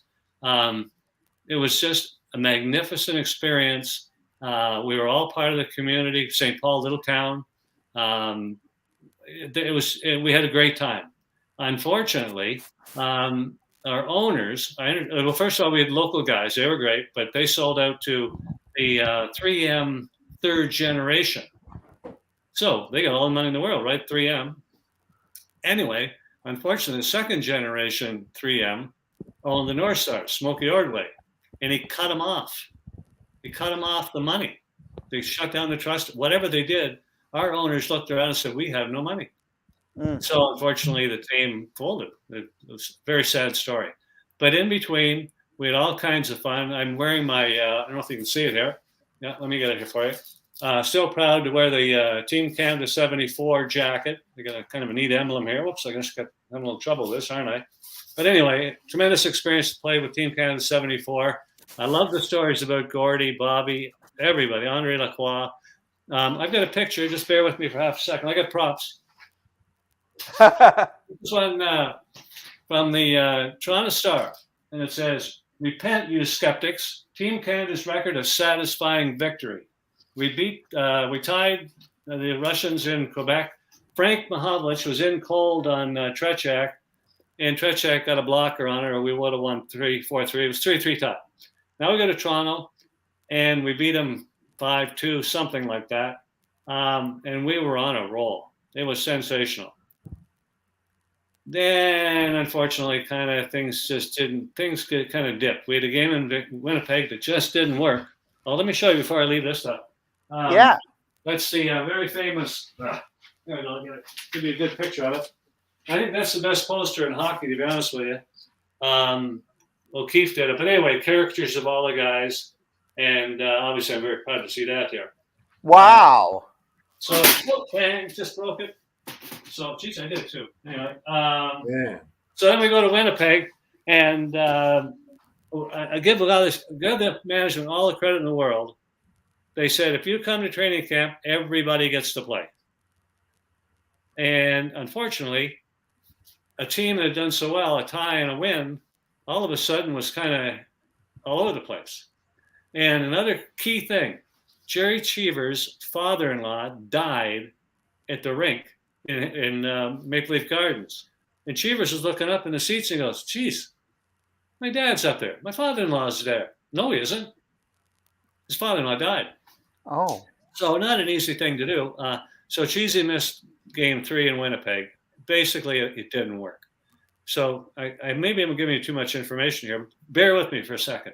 Billy Harris said the very best period of hockey he'd ever seen. Billy Harris, right? He was the coach. All those Stanley Cups with the Leafs. He said the very best period of hockey I've ever seen was period 1 in Vancouver. Bobby got 3, Frank got 1, and Gordy got 1. And Gordy had his hat trick in the first period, like an assist and a fight sort of thing. But that team, it was as good as we got. We were tied in Canada. You could give, you could say we take a mulligan in Winnipeg, and theoretically we were good competition. We should have said, thank you very much, we're done now. Russia didn't work. But it was a great experience, proud to represent our country. And, just to say one more word, I think I might be saying too much here, but we weren't just representing our country. We were representing the WHA, and we knew what was at stake. If we did well, we had all kinds of good things coming. If we didn't do well, they'd disown us. And well, they kind of did. Canada they said, we're with you wintertime. Anyway, take off from there. Well, what a series that was. I've got the Labatt film that they did, like an hour documentary that was spectacular. And one of my favorite pieces, it was put to music, and it was a slow-mo piece. I don't remember. I think it was the game in Winnipeg. And anyway, Bobby lines up Yakushev and just perfectly clean takes Yakushev out, and he just goes all flying in the air. It was one of my favorite shots ever. The only one I liked better was a shot of Gordy, and I've got this on film that I put on video that I put to music for one of the events, and it was Gordy going behind the net, and Andre Lacroix comes the other way, and Gordy's elbow comes up, and you went flying, man. you went ass over tea kettle. Gordy was pretty tough in those corners like that. Can I just interrupt, guys? Apologize. I won't do this to you again. I promise. Maybe. Let's pat Paul Pascal on the back for all he's done with hockey. This podcast, right? You're not kidding. Paul Pascal found the tapes. Nobody, remember, said they disowned us? So they threw the tapes away and they hid them in the archives in Ottawa. Paul Pascal found them, and he got them to me. He said, "Here, just a little present for you." Can you imagine that? That was like 20 years later. He said, "Here's a little present for you." And then I think Canadian Tire published them. But anyway, Paul deserves all the credit in the world. Yeah. And the hat goes off to Paul. What a great series. Andre is with us finally. Leading scorer in the history of the World Hockey Association. Hey guys, how are you guys? Good to see you, Andre. Same here, guys. Thank you. See you, Andre. You look great. Everybody looks great. We get better looking every day. You look like you could still play. Why my jacket doesn't fit anymore? Hey, Andre, I skated for 2 hours today on a lake. We went about 5 miles, and my wife passed me 100 passes. Wow. Yeah, she's got a pretty good. She put some mustard on it pretty good. Good. Isn't it fun out there when you can shoot the puck and it goes forever? Oh, yeah. I shot the puck and went and chased it and went for 5 miles. Hey, one of the things, and Rick brings up something that leads into something that the WHA was really an innovator in, which was international play. Yeah. Games against Swedish teams, games against Russian teams, not just that 74 series, which was a classic, but also games that actually counted in the WHA standings. So it was really, and I like you guys to bat this around, the WHA was really an innovator in introducing people not only to European players, but to European teams.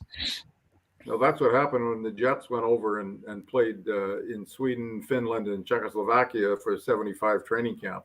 And it was basically a reciprocation because the year before, Ulf Anders and Lars-Erik Schuberg and Kurt Larson came over. But Andre, you being, and Alex being in, maybe you weren't there when they were in San Diego, but Andre was.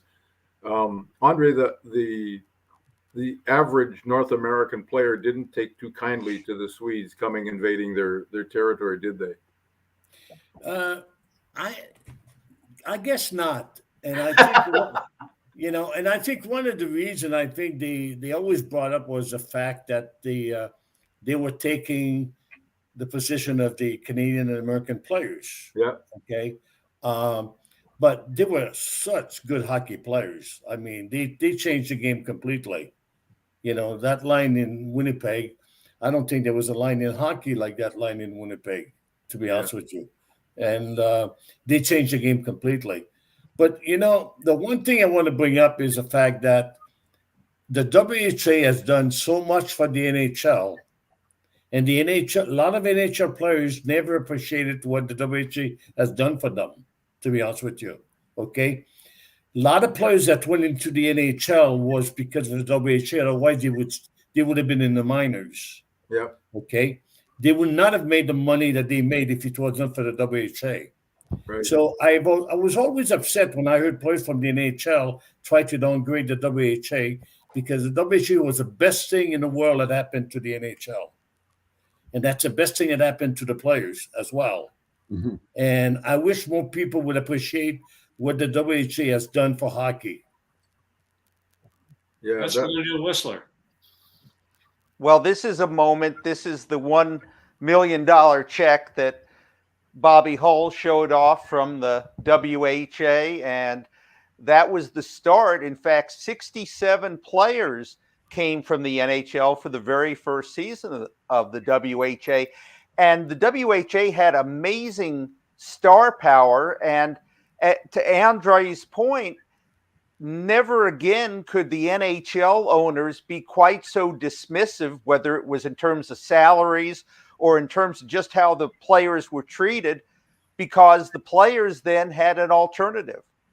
Well, Gordie Don't Howe made forget, more money don't his forget first all year of in us that Houston. jump league. Don't forget all of us that jumped to the WHA. We took a huge gamble because we were going to be blackballed by the NHL if it didn't work out. And I think that everybody that played in WHA was there. Obviously, we made more money than in the NHL, but also we want to make sure that WHA survived because WHA was good to us.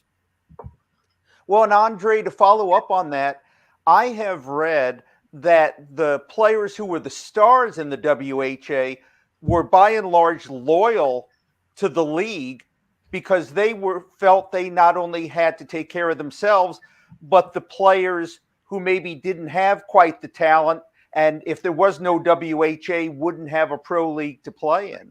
And also, and Morris can talk to about that, and I know I can talk about it in San Diego as well, and Alec can talk, and Rick can talk about it. All the teams in the WHA, everybody on each team was a family. Mm-hmm. Everybody cared for each other. Everybody wanted to help each other. Yeah. You know, when you talk about Goldie, Bobby, all the superstars, but everybody was treated equally as far as the players on each team, because we want to make sure that we survive. And that's why we needed everybody to be basically on the same wavelength. Hey, Andre, can I jump in here? Absolutely. You recall our team was folding. Yes. And we had a team vote for right. players. And I was telling you what I signed my contract for, which wasn't very much. But what happened was the team decided to play for the home gate receipts.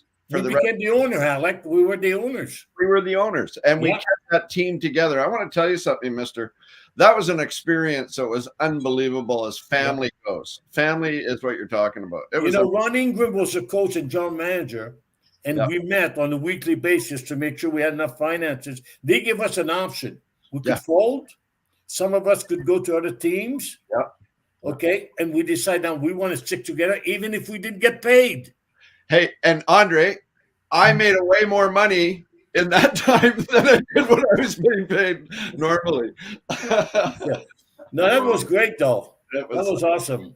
And we went into the playoffs and did really well, too. We went into the second round, and that was something else, too. And we had good crowd. People came from the beach to come to the hockey game.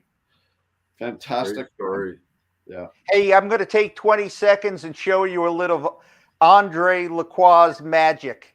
Now in Preston to Andre Lacroix, looking to center it, a score! Andre Lacroix was deflected. We'll have to wait and see who gets the goal. But Lacroix's centering attempt was deflected. And the Arrows increased their lead to 5-3. I think Lacroix got the goal. You got a lot of jerseys, Andre. Yeah. I had them all, by the way. The only one I don't have was the Chicago Blackhawks. Wow. Because when I played in Chicago after the last game, the trainers were waiting by the locker room door to get your jersey. They were afraid you would walk away with it. Oh. Would give it to us. But I have all my jerseys of the team I played for. Wow.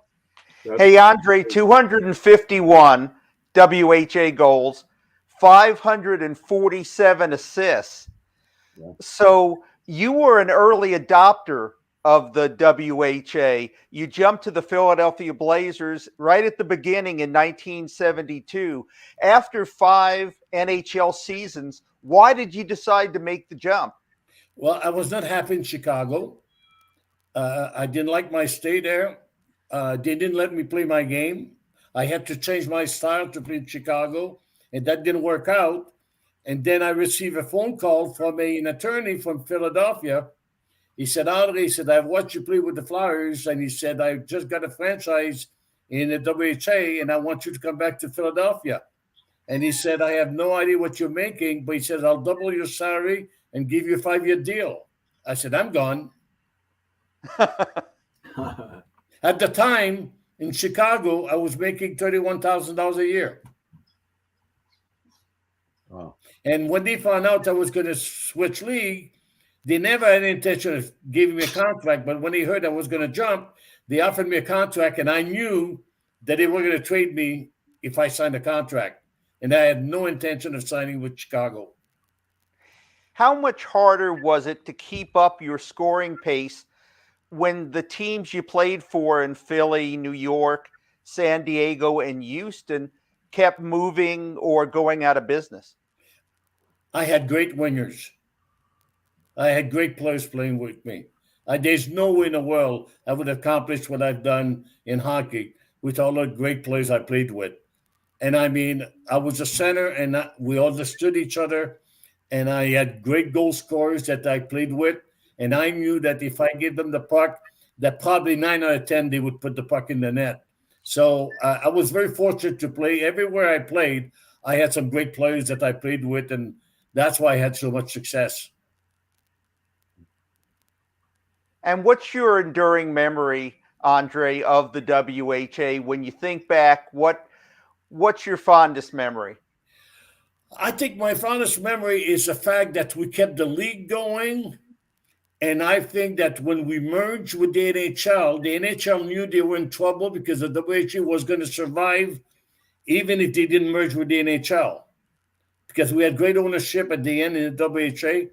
And I'm very proud to be one of the first guys to jump league and promote the league and have the league be as successful as it was. Hey, Rick Smith, you showed us some photos. I want to show you a photo if you can see this. You look the same. This is you in your Fighting Saints days. Who's the guy in the glasses? That's Jack Carlson. That's the Carlson that didn't make the movie. Yeah. He was playing for us, so he couldn't be in the movie. Well, I'll tell you, I started with those guys were teenagers, 3 of them on one line playing for the Marquette Iron Rangers in Michigan in the United States Hockey League in 1973 when I was broadcasting the games for the Thunder Bay Twins. All 3 of them on a line. So I've known them since they were teenagers. And they could play a little too, right? It was Steve. Steve was a really good hockey player. Oh yeah. No, he was the real deal. Yeah, it's sad to see where that's going right now. He's still in the treatments, and hopefully that that the chemotherapy does a job, and he's able to come back and be on tour again, be something else. Just to take, if I get time to take you back a step. You bet. You know the picture you showed with Jack and I? Yeah. Well, I had the bowling ball helmet on. Yeah. The only time in my life that in pro hockey that I wore a helmet. And the story behind it was the team was folding, we weren't getting paid, and the St. Louis Blues offered me a 5-year deal, and they said they'd buy me out of my contract. So I went to the Sonmore and Neil, and I said, guys, they're going to give you $50,000, a couple weeks pay, let me go. And so in the midst of that, I started wearing a helmet. I didn't want to screw up the deal, right? Man, I thought you lost a bet wearing that helmet. Sam Makita helmet. That was it in those days. That was awesome. Hey, Glenn, I don't know if you can see if Norm Bowden is there, but he and Andre go back a long way. If you want to just drop me out and bring Norm in, that would be Norm is not with us, unfortunately. Okay. But if he does, we'll bring him right on. But I want to ask. Anytime. I want to ask Morris. you called the Winnipeg Jets style the end of linear hockey. Will you talk a little bit about that European influence and the holding on to the puck and the weaving style and so on? Sure. Glenn, there's something I want to say first, though. Okay. In my years of playing, I got blessed to play with some amazing players who were able to hang on to the puck and then at the appropriate time get it over to me. I was a player who was actually better without the puck, but because I was very, very quick, but I could get to a spot, and I could beat defensemen to that spot, and if somebody could get me that puck, I could score. And there were 5 amazing passers that I played with. One was Terry Ruskowski, Dale Howardchuk, Thomas Steen, Kent Nilssack, and the 5th one was Andre Lacroix. The very first time I played against Andre, and he was with San Diego, I was with Houston, I thought to myself, wow, this guy has got hands. Unbelievable. And Andre used a pretty straight stick, so he could pass forehand or backhand. And you showed that one goal earlier, that one clip, where Andre got that puck and he zinged it right across, and I one-timed it. So, Andre, it's fantastic to see you. And I have a question for Andre afterwards. But I will say about with the linear hockey is right when the Swedish players came over to the WHA, like where hockey had been so much up and down, they were shifting, they were changing lanes and coming with speed. And that was one of the beautiful things about the Hull Hedberg Nielsen line was the way they all changed lanes and they came up the ice with speed. And as a small player, getting stuck on the wall is not a good place. And so for me to be able to change lanes, come in behind our defenseman, and then Schoberg, he'd have the puck, and like how nowadays they throw the puck back on the power play, I would go whipping in behind Schoberg, and he would throw the thing back, and then I could pick it up and come up the ice with speed. So there was, the Winnipeg Jets played an amazingly exciting brand of hockey right around 74, 75, 76 when the Swedish players came over. And then Andre, my question is, when Houston folded, where did you go? How come you didn't come to Winnipeg with us? I had a clause in my contract that I had to agree. I couldn't be traded to Canada or go to Canada. And I was a free agent when the team went to Winnipeg. Okay. Right. Nobody contacted me from Winnipeg. Nobody. So it was not me as much as it was the Winnipeg Jets, to be honest with you, because because I was a free agent, you would think with the fact that the team moved there, they would contact me and say, by the way, we'd like to have you here. Can we talk? And because Quebec contacted me, I went to talk to the Quebec Nordiques, when I became one thing with all the teams that I played with, the one thing, I always negotiate my own contract. I had a lawyer to put legally on paper for me. But one clause I had to protect myself is if the team moved, if they changed ownership, I became a free agent. So when I went from the Blazers to New York, I went to New York because I thought the team would be there because I figured the league has to have a team in New York. When the team folded, when the team moved to New Jersey, I became a free agent. When the team moved to San Diego, I became a free agent. Every year I was a free agent. But nobody contacted me from Winnipeg at the time, Morris, to say, we would like to talk to you about a contract in Winnipeg. Nobody. So that's one of the reasons I never went to Winnipeg. Good story. And then you ended up with Hartford, with New England. Well, yeah, I ended up in Hartford because, you see, Howard Baldwin and I go back with the Flyers. When I was with the Flyers, Howard Baldwin was a ticket manager with the Flyers. So we became very good friends. And then when I became a free agent, Howard contacted me, about coming to Hartford. And the fact that Bill Deneen, who was probably one of the best coaches I ever had, went to Hartford, that made my decision a lot easier. We're looking at Howard Baldwin right now when the All-Star game was played there. We know who want to he- mention that Norm Bowden has joined us, Hi, still Norm. in uniform. Hi, Norm. He's never taken it off. My last Jet jersey that I played with in 1976, as a matter of fact. And I've been listening to all the stories, and the stories are great. So we have to get to Whistler with a lot of people there, I tell you, because it's going to be a lot of work and it's going to be a lot of fun. But the stories that we can keep talking about in Whistler will be great. Could write a book about just this last hour. Yeah, exactly. Yeah. So Norm played 4 full seasons in Winnipeg, hardly missing a game in any of those 4 seasons. Talk about, Greg, if you would.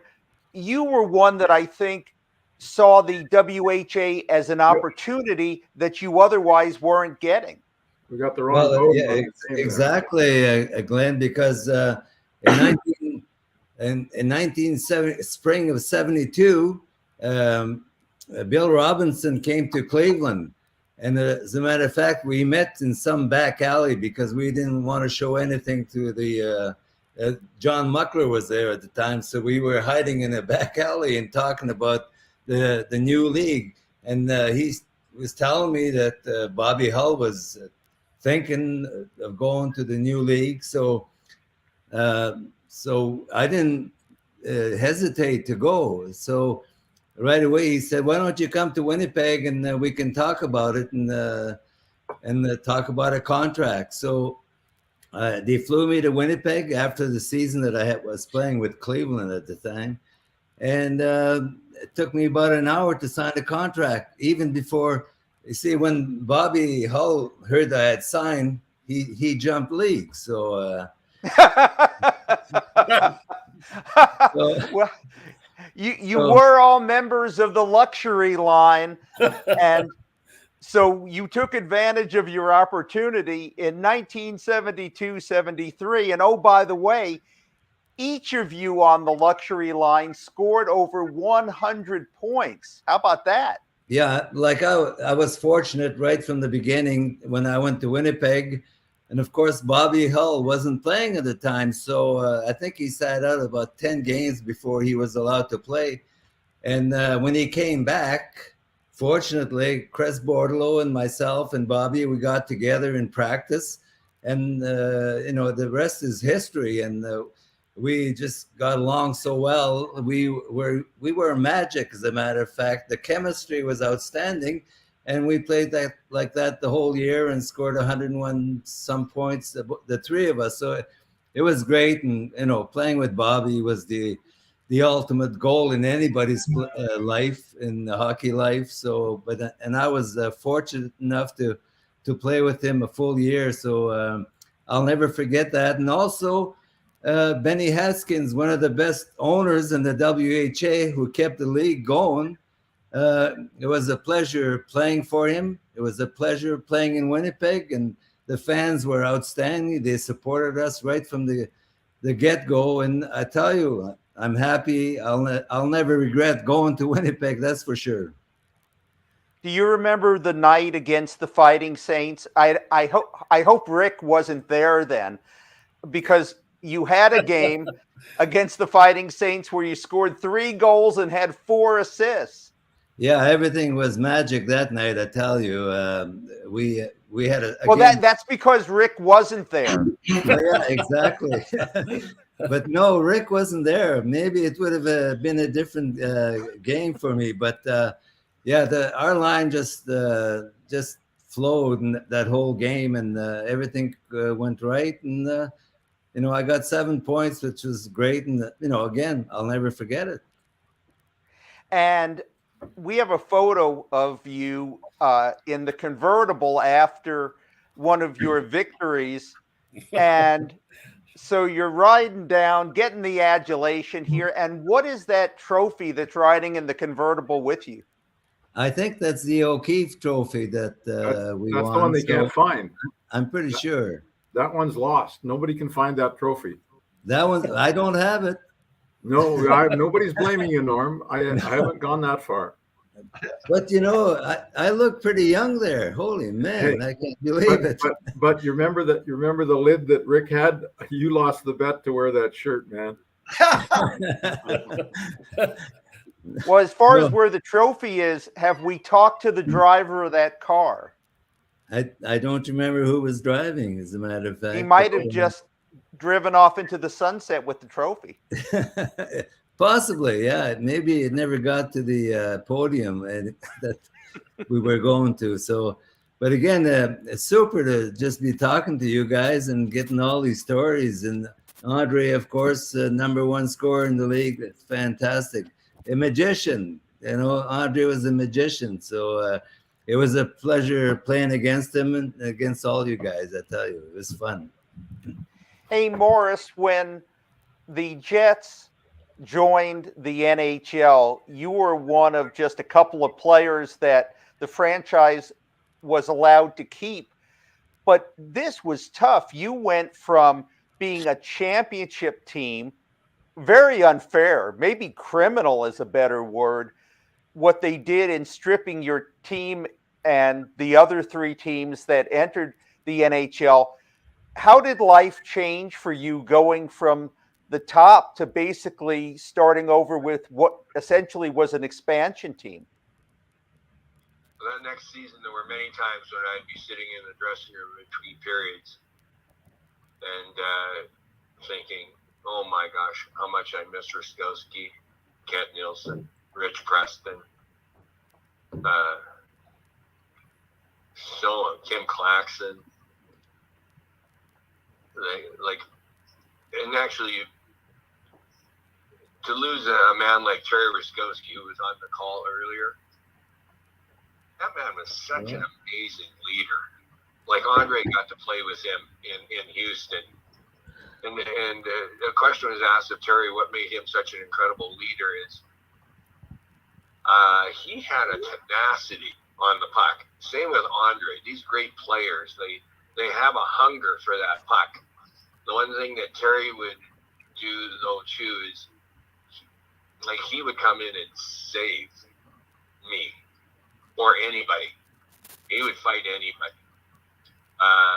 And that's what made him, that's why he was a captain. There was one night, Dave Semenko, somehow we had a run in along the boards, and he was just coming at me, and I was just getting ready to hit him as hard as I could over the head with my stick, and because Dave was scary.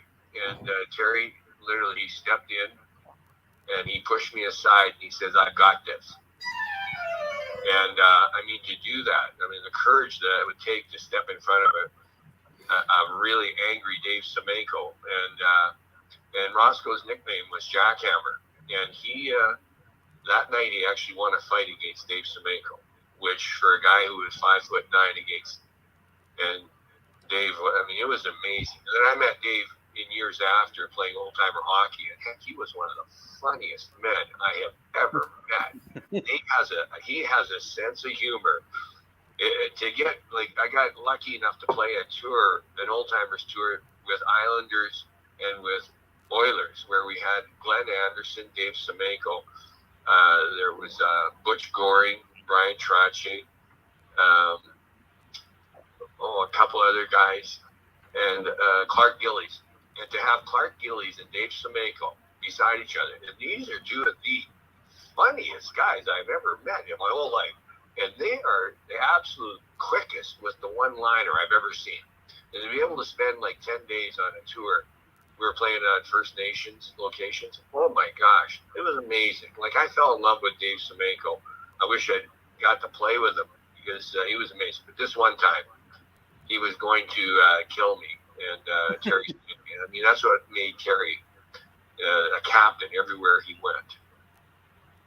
Morris, you talk about courage, and you have also showed a lot of courage in my book in recent years in speaking about concussions during your playing days. Is there anything that you can share with us about what you've learned in your post-playing career about concussions and their effects? Well, the concussions were brutal. I will say one thing. There was one time I did get concussed in Edmonton, and I was with the Arrows, and a puck came across. I went to one time, and this Edmonton Oilers defenseman came up and boom, caught me right on the chin, and I went over backwards. But when I came to, I looked over, and here not only our trainer from the Arrows was on the ice, but Bill Deneen, who was the coach, was there. And how often does a coach come on the ice? And I remember I looked over to Bill and I said, "No, what are you doing out here?" And he said, "Son, I come out to see if you're still alive." I remember it so clearly. And I said, "Really?" And I said, "Yeah." I said, "I really." And it was at Langevin that hit me. Langevin was so incredibly solid. And he said, "By the way, what city are we in?" And I thought about it for a second. I said, "Calgary." And he said, "Nope." He says, "You better come and sit beside me for a while." Yeah. Shortly afterwards, I was back in the game. So there's two things.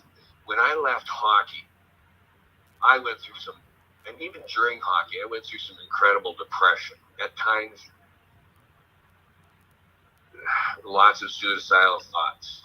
And like, would it be better to just continue, to just stop things? So the black depression was horrible after hockey, but then so was the inability to focus. And luckily, along the line, I will mention this, as I came across a book called Wheat Belly that talked about the dangers of glutens, how glutens can many times mess up celiac's small intestine, but they may also be messing up people's minds. And it was amazing. I actually went absolutely cold turkey off all glutens, where I'd eaten whole wheat cereals, whole wheat pastas, and whole wheat breads for years. I stopped cold turkey. And amazingly, what happened for me was the depression went away. And so when I get an opportunity to talk about this, I do, because I just feel that for some people who are in today's society who are suffering from depression, just the possibility of stopping glutens may have that black cloud go away. And then as far as the concussions go, I think the concussions really contribute to an inability to focus. At times, and you may have noticed it on this call tonight, I may be talking about one thing and then all of a sudden I'll talk about another. Or like I go to do something, and one of the most challenging things I've found since leaving hockey is actually be able to take one thing and do it for whatever reason. And I think concussions may have contributed to this. I will start something, but then I want to do something else. And it's taken a lot of hard work and focus for me to actually just take and complete something, do something, finish it, and finish the story without. I mean, how many times did I go off on tangents here? I'm not sure. So just the ability to focus, I think, is or inability to focus is the result of all the concussions. Well, I want to thank you very much for sharing that. Alex, I'll let you. Well, I just want to. Could I add to Alex's stories? Yeah. I remember when he's talking about Gordie Howe. I just want to say one of the games that we were playing against Houston, I hit Gordie Howe, and all of a sudden he comes running at me. So Bill Friday happened to be close to me, and I says to Bill Friday, hold me back, because I didn't want to get hit by Gordie, of course. I didn't want to follow with the fight with Gordie. No. But Bill Friday saved me there. Thank you. Listen, the head injuries. Came out of junior wearing a helmet and went into the WHA and took it off. Thought that was a good idea. I had more concussions hitting guys in open ices, and you go to the bench, and what was it? It was smelling salts. And you'll be okay, kid. Get back out there. I have this to this day now have problems with my coconut, and I have experienced depression. But the thing about what we have this platform to be able to help others and be useful with our experiences, not what we think should be done, but what happened and how we're dealing with it. And thank you for Morris for sharing that with us, because it's really important. Everybody's different, but we got this a very violent game that we played at young age, and some of us were affected by it, and some of us weren't. But the ones that are, we need to help and look after and support.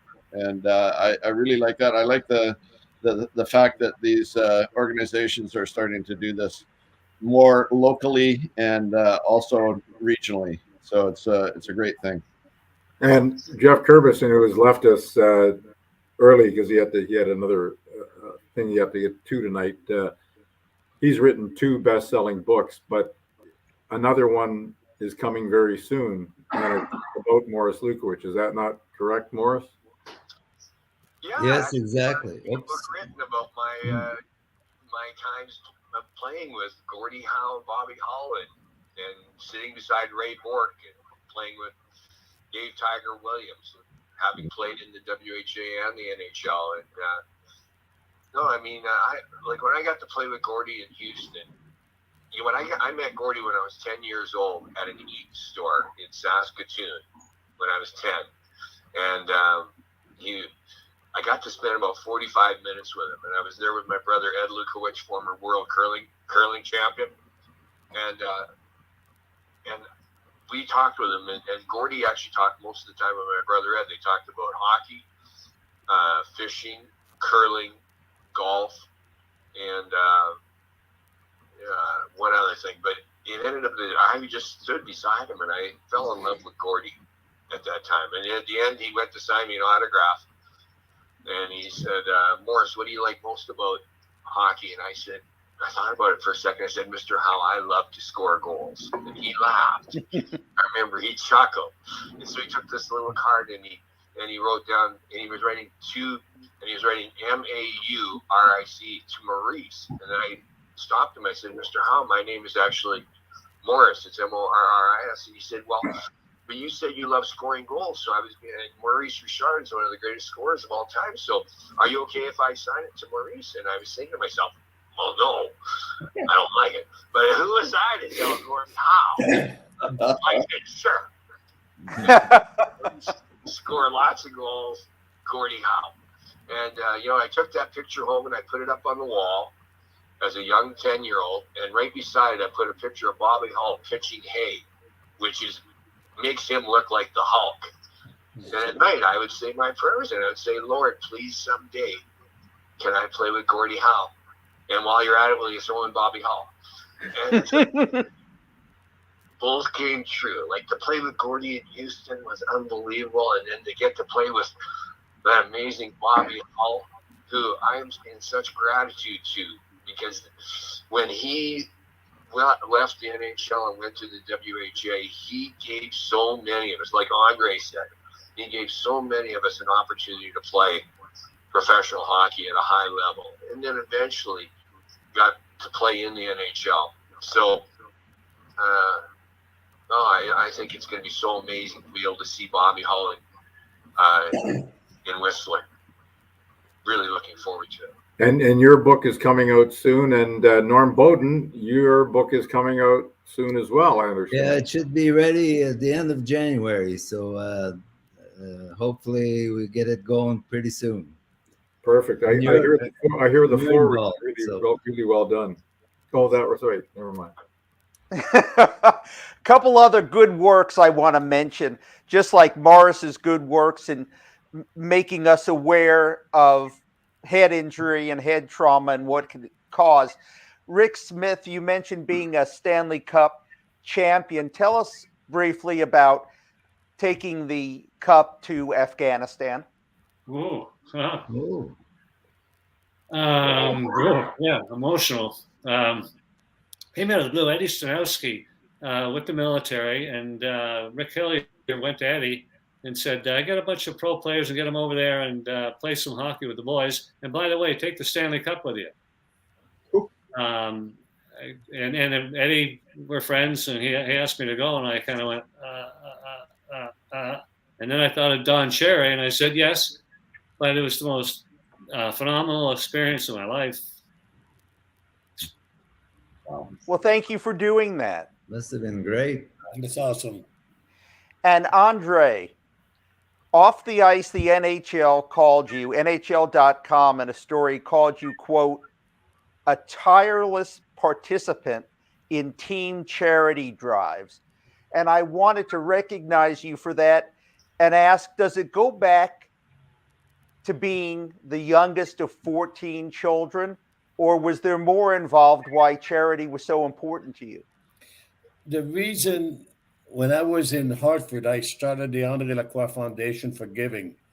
And the reason is because before that, when I played for the Flyers and the other teams, I always raised money for different charity. And at one point, I met a good friend of mine who was working for the May Company. He was the president of the May Company. And we had a dinner. And I asked her a question. I said, who's paying for that dinner? We were raising money for Children's Cancer Fund. He said, well, it's from the money that we raise. And I said, well, I don't need to eat a steak to raise money. I don't, I just didn't believe in money going to the executive. So he said, the president of the May Company said to me, Sally, why don't you start your own foundation? He said, the May Company will back you up. So I started the Andre Lacroix Foundation for Giving because I always had a soft spot for people with disability. And the nice thing about raising money for people for disability too is that they didn't have a clue I was a hockey player. They didn't know. And one time I had a red jacket, and then one person came to me and said, are you a fireman? Because he figured a red jacket, red may be fireman. I said, yes, I am. He says, well, you're a fire truck. I said, I can't bring it here. So the next meeting we had, I went to the fire department. I said, guys, you need to do me a favor. You need to bring a fire truck over. So they brought a fire truck over. And so now they believe that I was a fireman. But every year I raise about maybe $50,000 a year for children, with that were handicapped. And one thing that I'm proud of is when I was in Hartford, I built a special playground just for people with disability, because people that are in a wheelchair, they cannot go where the playground is because it's all salt or, dirt. So we built a special playground in Hartford, outside of Hartford, for people with disability. And I think that's one thing I miss the most about not playing hockey, is to raise money for charity. I really mean that, because being from a big, 14 kids, we didn't have anything. My dad worked 2 jobs, and I was raised that way, and I wanted to make sure that if I was successful in hockey, if I had a chance to do something for others, I wanted to do it. And so I would have to say that hockey gave me the opportunity to help other people, and I'm so thankful for that. Well, thank you, Andre. Can I say, Andre, how far are you from Philadelphia now? I'm in Cleveland now. Oh, Cleveland, okay. No, I just Brad Marsh is doing phenomenal work with the Flyers alumni. I know. Wounded Warriors and things like that. Brad's doing a great job. If I was in Philadelphia, I would be involved with Brad in a second. Absolutely. Peter, I'll give you the last word if you want to spend it on reminding people where they can learn more about the October reunion in Whistler. Absolutely. www.WHA1972.com. Tickets for the gala dinner, the legacy dinner honoring Bobby, Gordy, Alton White, Dennis Murphy, and Andre Lacroix will go on sale within 2 weeks on that website. The alumni hotel is the Delta Suites. The fan hotel is the Westin. The gala dinner is at the Westin. There's concerts every night. There's hospitality suites, memorabilia shows, autograph sessions, and an old timers game on the final Sunday afternoon. So hopefully people will go to that website and start making plans for October of next year. And you listen to Morris and Andre talk about their charitable work, and our foundation that we're raising funds for is the Bobby Hull Foundation for Children. Bobby Olfen-Anders will be there. I hope that everybody that's on this show will be there. I know Morris will be. And, we're just hoping that we can get as many alumni as we can. Not always just all the superstars like we've had on this show tonight, but anybody who ever laced the skate in the WHA we're hoping that we can reach out to them, and there's some way that they can make it to Whistler, because it's going to be, if you heard the stories tonight, magnify that by about 20, and you can imagine the stories that'll be told, around the hospitality suites in that 4-day span. It'll be unbelievable. Hey, Peter, I have so much stuff here. Went 2 hours and 10 minutes, and there's things I didn't even get to. We didn't even get to talk about the proposed Bobby Hull for Wilt Chamberlain trade. That's going to have to wait till next time. Another show. I want to thank you for organizing this one, getting everybody together. All the guests for coming on. All the guests for coming on. It has been a real pleasure, just a magical evening. And I want to thank all of you so much for taking the time to join us. Also to Paul Patsku, and also to Laura Evans, who did all the technical switching of getting everybody on. So everyone, thank you so much. Nice seeing everybody. Thanks, Glenn. Thank you so much. You guys. Thank you. Good night. Good job.